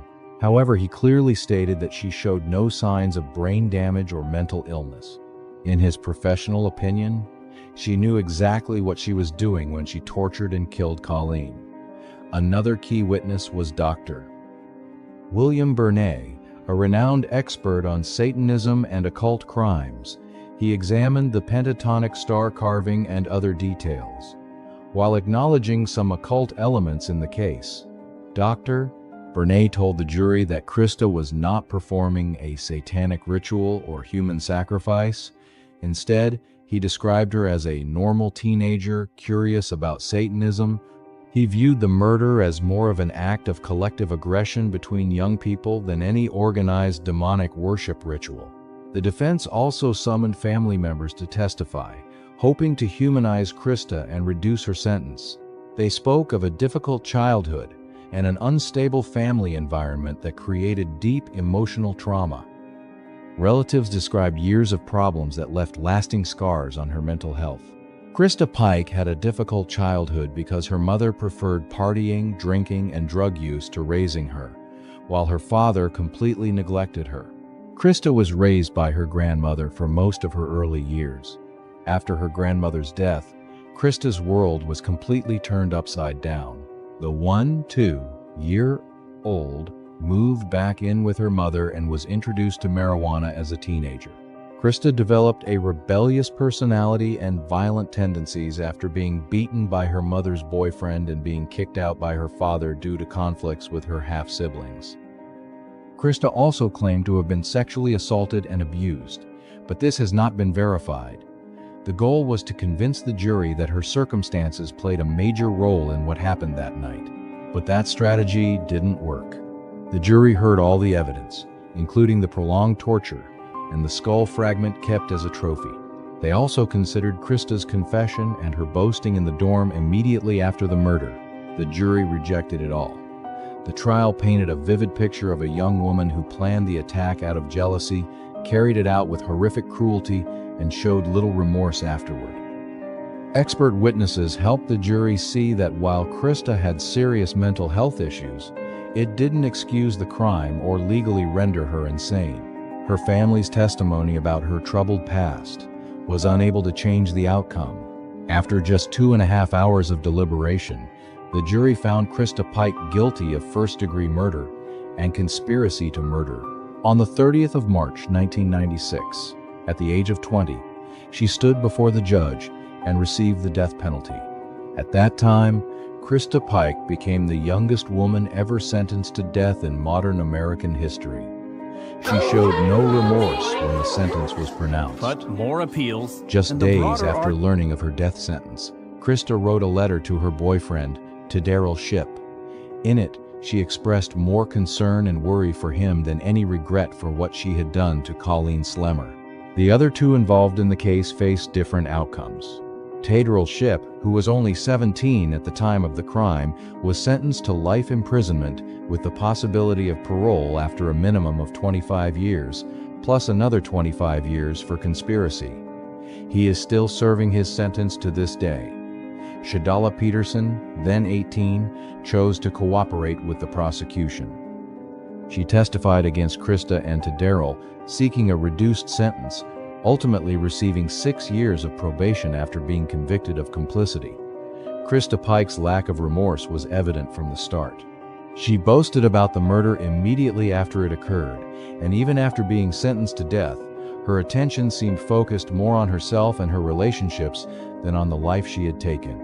So, after receiving that ultimate punishment with such cold indifference, what did she do next? Did she quietly accept the long wait in the death row cell? Or did she create more chaos and trouble while incarcerated? The bigger question we posed at the beginning of this story still needs answering. Why did it take nearly 30 years for Christa Pike's execution date to finally be set for 2026? In the minds of most, such a brutal case with a clear confession, physical evidence, and a swift sentence should have proceeded much faster. But the American justice system, especially when it comes to capital punishment cases, almost always involves multiple layers of appeals. Lawyers file petitions on all sorts of grounds, from ineffective defenses to new evidence of mental health issues. Courts review case files for any possible errors. In Christa's case, those legal battles dragged on for 3 decades. Tennessee has a careful and slow execution process, and only one woman has been executed in the state in over 200 years. The combination of fierce appeals, the rarity of executions for women, and the backlog of death penalty cases has allowed her to survive year after year as time continued to tick away. Now, with the final execution date set, the long wait that began in 1996 is coming to an end. Christa Pike has spent almost her entire adult life in a death row cell. She has grown from a 20-year-old girl into a woman in her 40s, still fighting to avoid the sentence handed down by the jury. The truth has been revealed. What do you think? Should Christa Pike have been executed years ago, or did the prolonged wait for execution alter the sentence she deserved on that day in 1996? Share your thoughts below after reading this analysis. Christa Pike's time in death row was anything but merciful. Even after receiving her sentence, she continued to cause serious problems in prison. In August 2001, she attempted to take the life of another inmate using a shoelace. The attack was thwarted before it could be fatal, but it was serious enough to lead to new charges and draw further attention to her case. Then, in 2012, authorities uncovered a detailed escape plan involving Christa and a prison employee. The plan was thwarted before it could happen, but it added to security concerns and legal complications during her long stay in death row.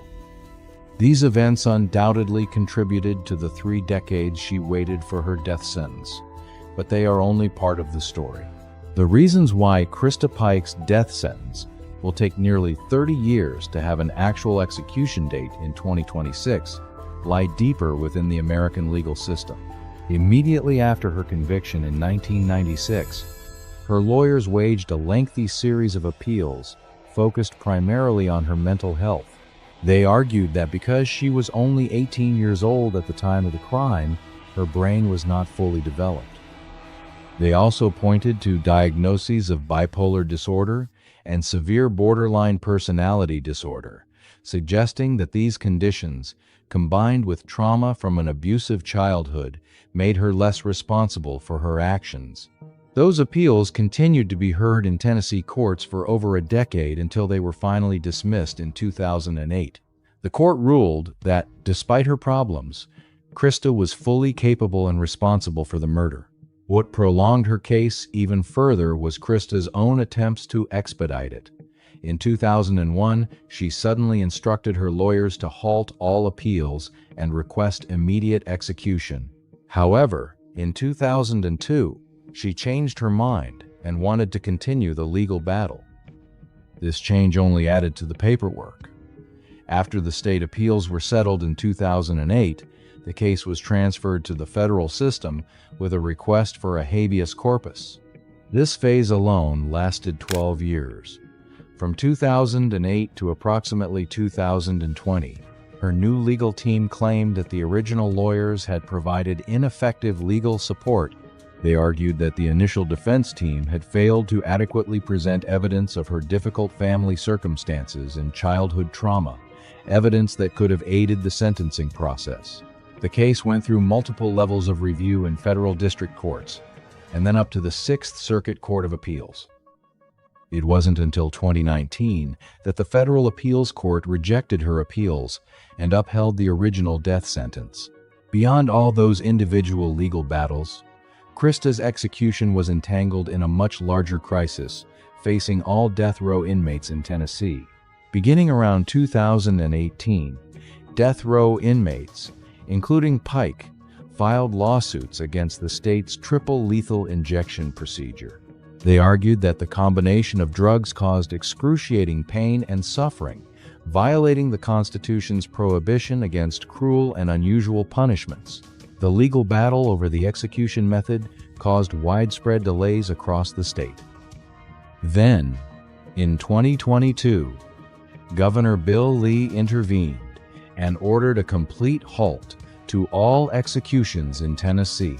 The halt came after it was discovered that prison staff had not properly tested the drugs for potency and purity as required by state regulations. That halt lasted for over a year while officials conducted a comprehensive review and rectified the problems in the execution process. All these factors combined, Christa's own misconduct in prison, her fluctuating stance in appeals, her ongoing mental health challenges, the federal habeas corpus process, and the statewide breakdown in the execution process have combined to turn what could have been a much shorter wait into a delay of 30 years. From her 1,996 conviction to her scheduled execution in 2026, Christa Pike essentially grew up in Tennessee women's prison. She entered the death row at age 20 and is now nearly 50, still fighting the sentence the jury deemed her deserving. This lengthy period raises difficult questions for anyone following the case.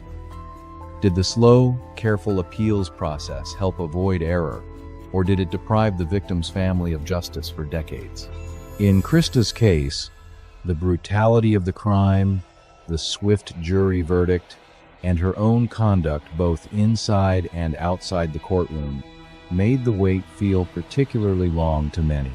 However, the system is designed to consider all possible issues before the state takes a life. Now that the final legal hurdles have been removed and Tennessee has resolved its procedural issues regarding executions, the end of this story seems within sight. After nearly 30 years of waiting, Christa Pike is expected to face the sentence handed down in 1996. The truth is clear. The crime was horrific. The appeals were thorough, and the wait is one of the longest in the history of modern American capital punishment. After nearly 30 years of appeals and legal battles, the Tennessee Supreme Court has set the execution date for Christa Pike, the 30th of September, 2026. If the state proceeds with the plan, she will become the first woman executed in Tennessee in over 200 years, since 1820. Currently, Christa is awaiting execution at the Deborah K. Johnson Rehabilitation Center in Nashville, Tennessee. Her legal team is still working hard to prevent the execution. Since receiving her death sentence in 1996 at the age of 20, Christa Pike has spent her entire adult life within the legal system. She entered the death row as a troubled young woman and is now nearly 50, while her appeals process has dragged on through the courts. The lengthy waiting period included complaints about her mental health, questions about the effectiveness of her initial lawyers, and broader issues about how Tennessee conducts executions. The overarching question is whether justice will finally be served after all this time, or whether new legal moves will push the execution date even further back. The horror of what happened to Colleen Slemmer on that cold January night in 1995 has never faded for the victim's family and those following the case. After 3 decades of waiting, the end of this story may be near. Do you think the execution should have gone ahead after all these years? Or that Christa Pike's long time in the death row and her mental health arguments deserve a second look? Let me know your thoughts after reading this detailed analysis of the case. Closing this dark list is a ghost who doesn't hunt victims in the shadows but turns an entire area of the Capitol into a bloody shooting range from a rusty car trunk, the Beltway sniper John Allen Muhammad. I mean, I was a monster. If you look up the definition, I mean, that's what a monster is. I was a ghoul. I was a thief. I stole people's lives. John Allen Muhammad, who turned the Washington, D.C. area into a land of terror in 2002, and these were his last words. And he told me, the old person has to die. Lee Malvo has to die. The execution of John Allen Muhammad has been carried out under the laws of the Commonwealth of Virginia. Was sentenced to death on November 10, 2009 by lethal injection at the Greensville Correctional Center for a series of seemingly random but terrifyingly accurate sniper attacks. But what was the motive behind these attacks, and how did investigators eventually catch the perpetrator? The manhunt garnered nationwide attention as informants poured in and false leads surfaced everywhere.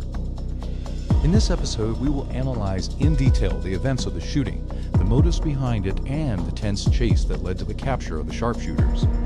Was the death penalty the fulfillment of justice, or something else? Follow along and make your own decision as we delve into the details of this shocking real-life criminal case. John Allen Williams was born in Baton Rouge, Louisiana, and for a long time he lived a seemingly stable life in the United States military. He served as an Army sergeant, working as an explosive specialist, mechanic, and most notably, a sharpshooter. He was deployed to the 1991 Gulf War, where his weapons skills were honed under pressure. But something changed inside him over time. In 1987, he joined the Nation of Islam, and by 2001, he had changed his name to John Allen Muhammad. Friends, neighbors, and even his barber, Jerry O'Neill, remember him as a loving, disciplined, and caring father who was very attentive to his children and tried to raise them properly.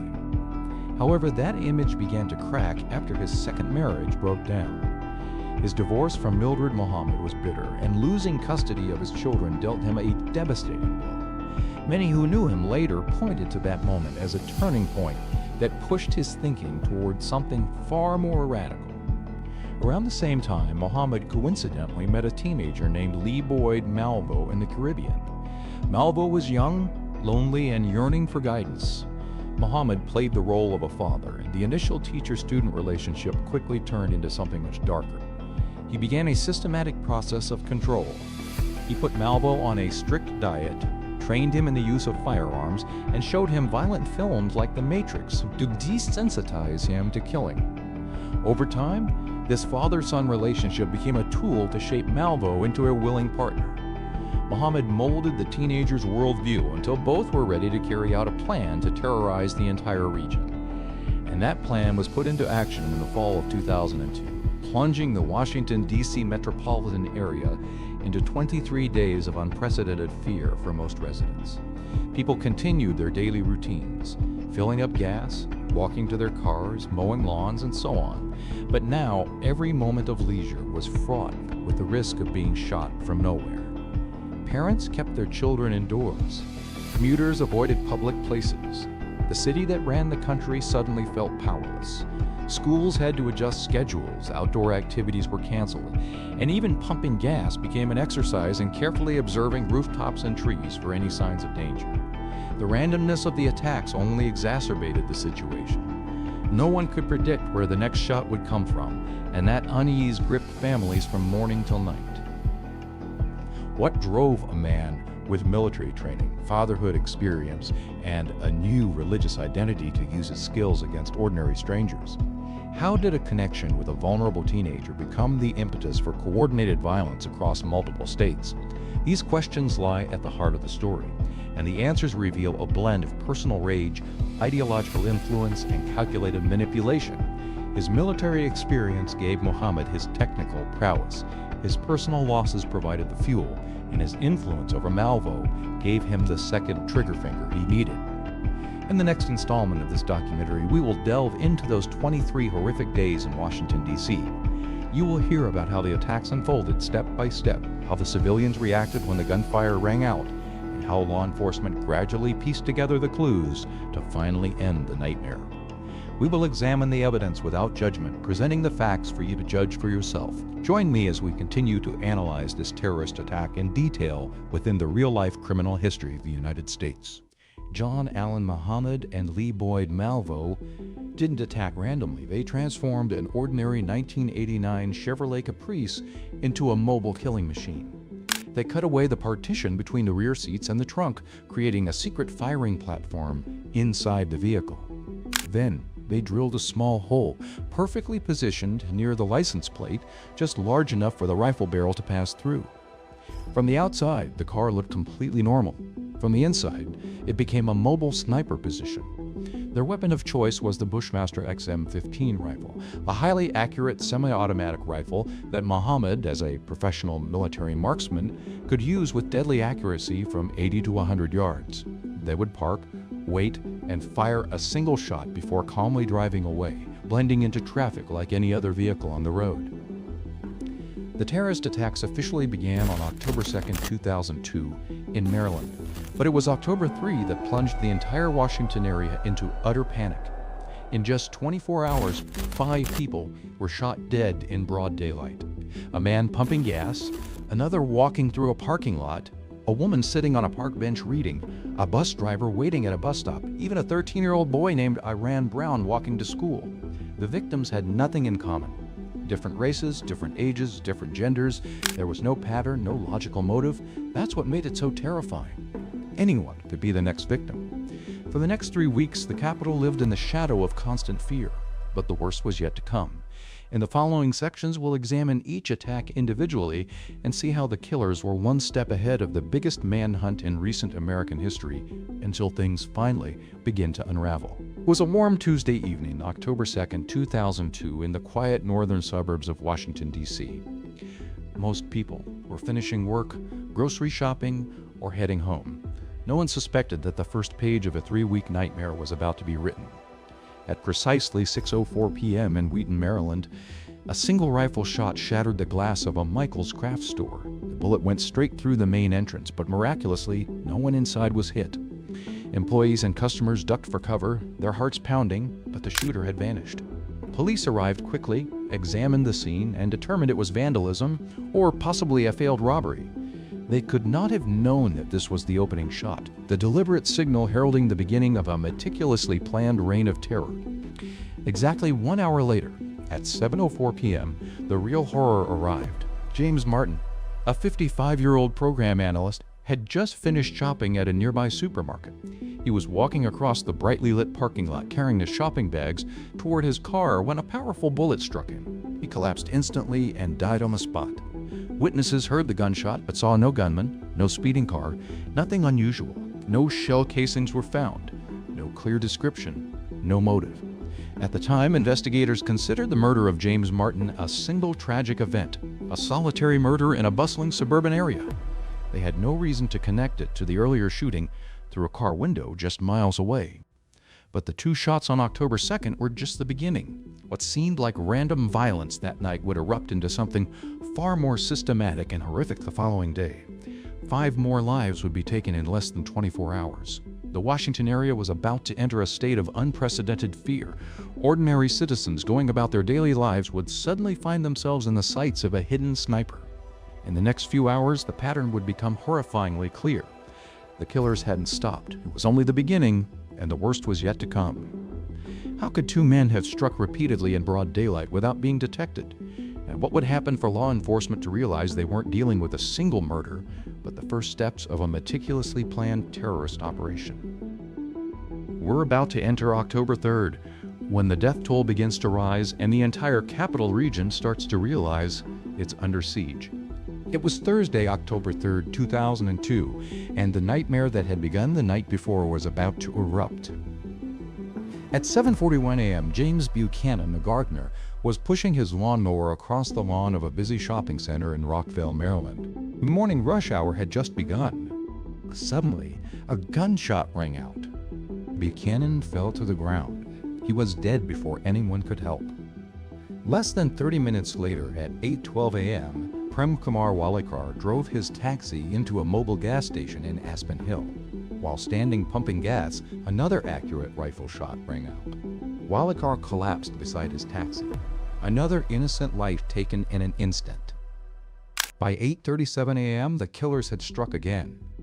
Sarah Ramos, a 34-year-old mother and part-time housekeeper, was sitting quietly on a wooden bench outside the Leisure World Shopping Center in Silver Spring. She was reading while waiting for the bus. A single bullet ended her life instantly. No struggle, no warning, just a single, devastating shot. At 9:58 a.m., Lori Ann Lewis Rivera was at another gas station in Kensington vacuuming her minivan. She was preparing for another day when another gunshot rang out. She died instantly. 4 victims in just over 2 hours, all ordinary people going about their daily morning routines. The brutal pace was relentless. That evening at 9:15 p.m. in Washington, D.C., Pascal Charlot, 72, was walking on the sidewalk in Brightwood. A single shot brought him down to the pavement. He died on the spot. 5 people were murdered in one day. 5 random victims with nothing in common. The only connection was the terrifying accuracy of the shots and the complete lack of any apparent motive. By the end of October 3rd, the Washington metropolitan area was in utter panic. Gas stations were empty. Parents kept their children home from school. Commuters changed their routes. Ordinary daily activities had become deadly.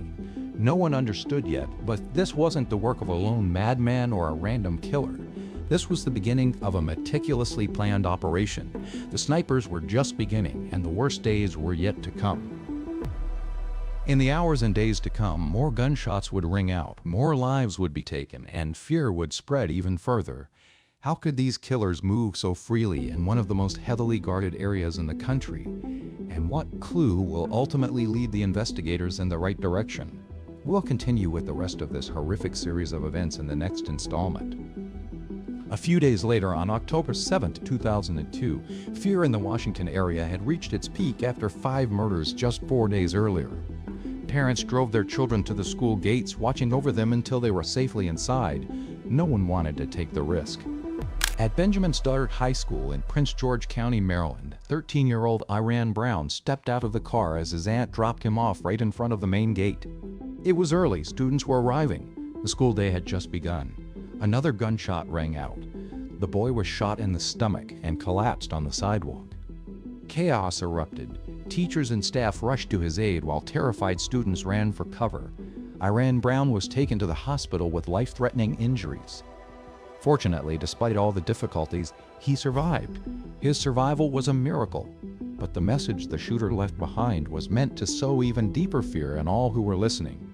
Near the scene of the shooting, investigators discovered a tarot card. It was the death card. On the back, written in bold capital letters, was, "Dear police, I am God." Those 5 words changed everything. This was no longer a series of random shootings.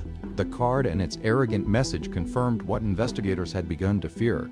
They were dealing with a deliberate, systematic terrorist campaign carried out by someone who considered himself invincible. challenge was clear. The killer was no longer hiding his intentions. He was boasting. He was in control. And he wanted the police, the media, and the public to know it. The discovery of that tarot card had completely altered the investigation. The seemingly disjointed murders now had a signature, a voice, and an absolute defiance. By this point, the Washington, D.C. area, they had been living in fear for nearly a week. Schools had to adjust schedules, outdoor activities were canceled, and daily routines felt like walking through a minefield. The survival of young Iran Brown offered everyone a small moment of relief amidst the terror. How much longer could this last? What would they do next? We will continue to follow the unfolding attacks and the increasing pressure on investigators in the next installment of this story. It was Friday, October 11, 2002. Fear gripped the Washington area like a thick fog. Kenneth Bridges, a 41-year-old businessman, stopped at a gas station in Fredericksburg, Virginia.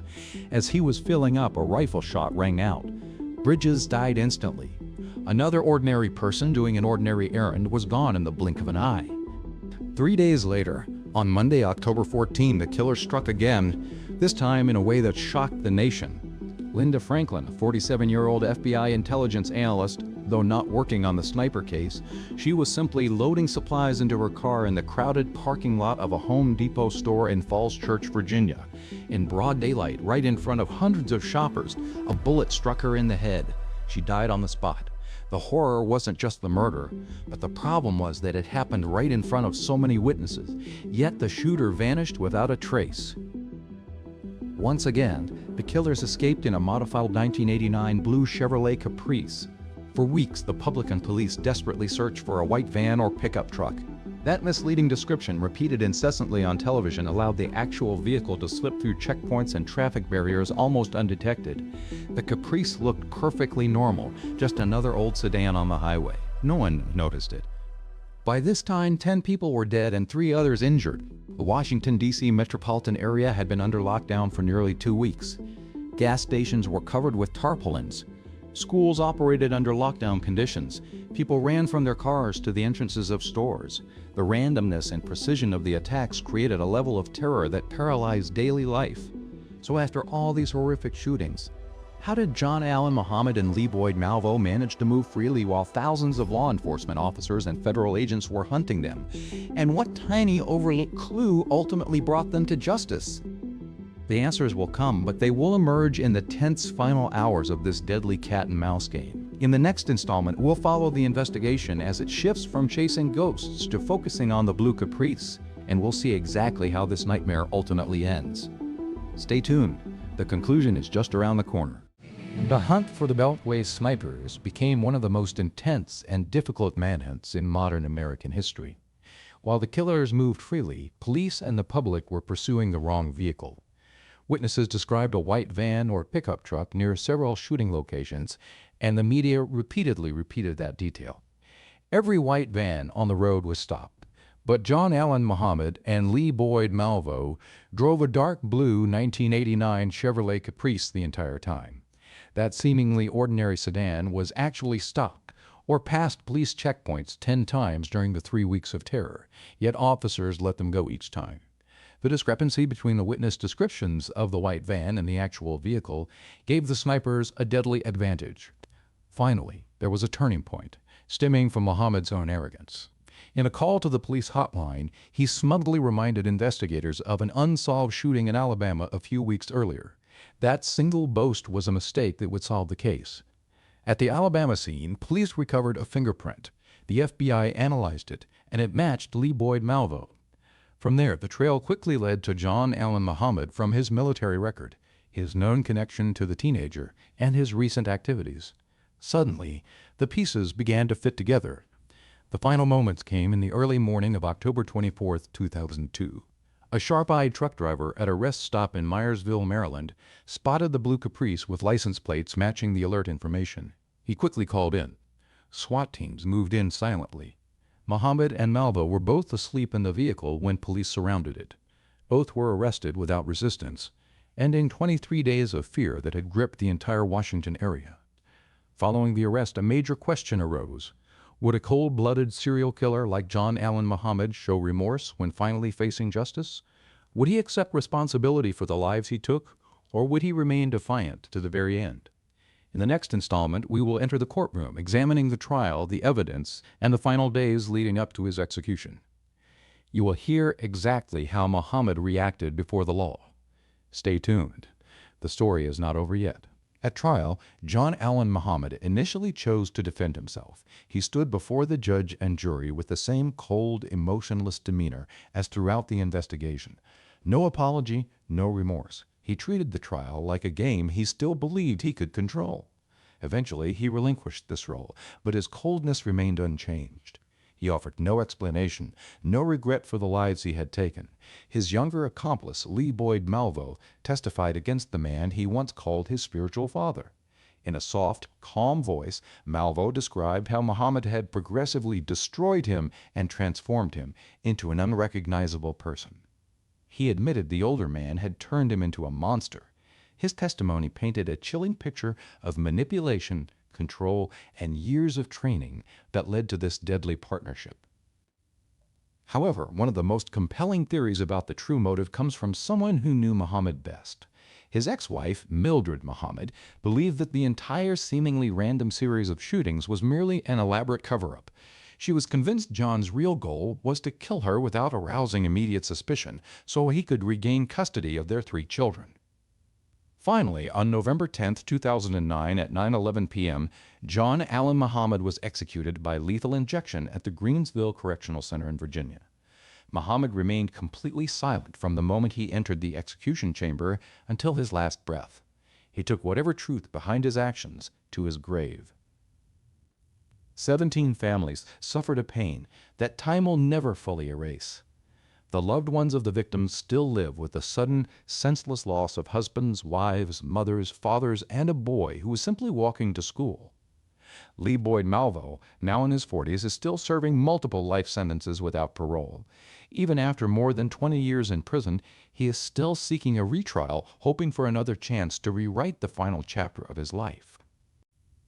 The Beltway sniper attack remains one of the most shocking real-life criminal cases in modern American history.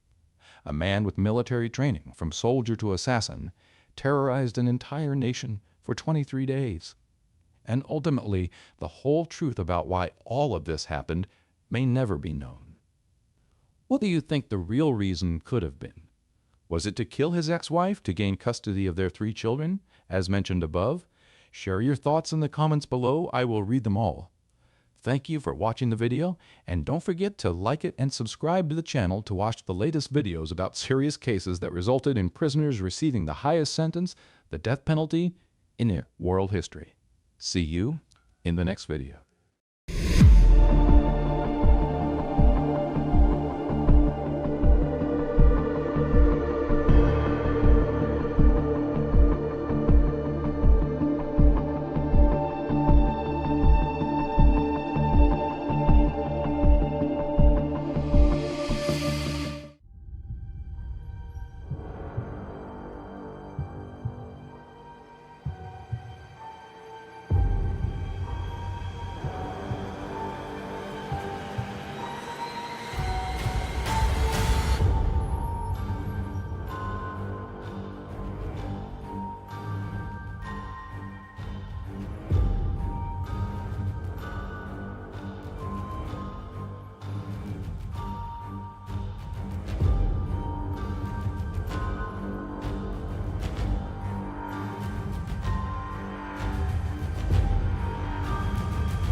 Do you know some of the most notorious death row inmates in American history? Individuals whose actions have left a lasting impact on the public for decades? 5 of them are John Allen Muhammad, known as the Beltway Sniper; Christa Pike, who committed crimes at the age of 18 and attracted intense scrutiny; Timothy McVeigh, America's most notorious terrorist; Chadwick Scott Wallace, with his pattern of calculated harm; and Dzhokhar Tsarnaev, linked to the Boston events that rocked the nation. These cases illustrate the complexities of the investigations. Each perpetrator faced interrogations that unraveled their plans and crimes, leading to trials that garnered widespread attention. Even more remarkable is that these death row inmates all had execution awaited for decades. In today's video, we'll go through each of these cases, clearly outlining the crimes, evidence, and trials, explaining why the sentences dragged on. What follows may prompt you to reflect on the lasting impact these events have had on those involved and the public at large. Opening the list is the nightmare named Timothy McVeigh, the man who detonated the explosives for the deadliest domestic terrorist attack in American history, taking 168 lives in an instant and completely redefining the meaning of brutality. This is Timothy McVeigh and what he said about his crime, the 1995 Oklahoma City bombing. I thought it was a tragic event, and that's all I really want to say. And the children? I thought it was terrible that there were children in the building. You deprived them of life, liberty, and property. You didn't guarantee those rights, you deprived them of them. The government is the teacher. Violence would be an acceptable option. What do you mean? Well, what did we do to Sudan? But was that really all that was going through his head? Was McVeigh truly the one responsible for this horrific tragedy? And what was his ultimate fate? All the answers will be revealed in today's video. On April 19, 1995, at precisely 9:02 a.m., a Ryder rental truck stopped right in front of the main entrance of the Alfred P. Murrah Federal Building.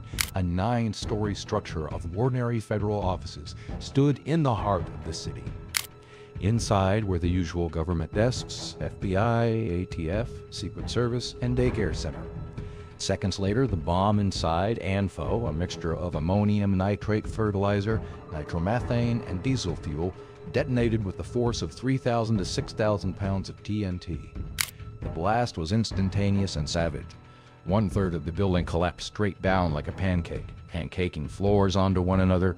A crater 9 meters wide and 2.5 meters deep tore open the pavement of NW 5th Street. Shattered glass exploded outward for hundreds of meters, slicing through people on the sidewalks and in nearby cars. More than 300 surrounding buildings suffered heavy damage. Within 23 minutes, firefighters, police officers, National Guard troops, and ordinary Oklahomans were clawing through the rubble with their bare hands. It's a very slow, tedious process of removing the debris and extricating the fatalities and searching for survivors. You know, you hope and you pray that every time you turn a stone, there'll be a survivor somewhere. Strangers formed human chains to lift concrete slabs. One survivor remembered hearing a woman's voice calling from deep inside the debris.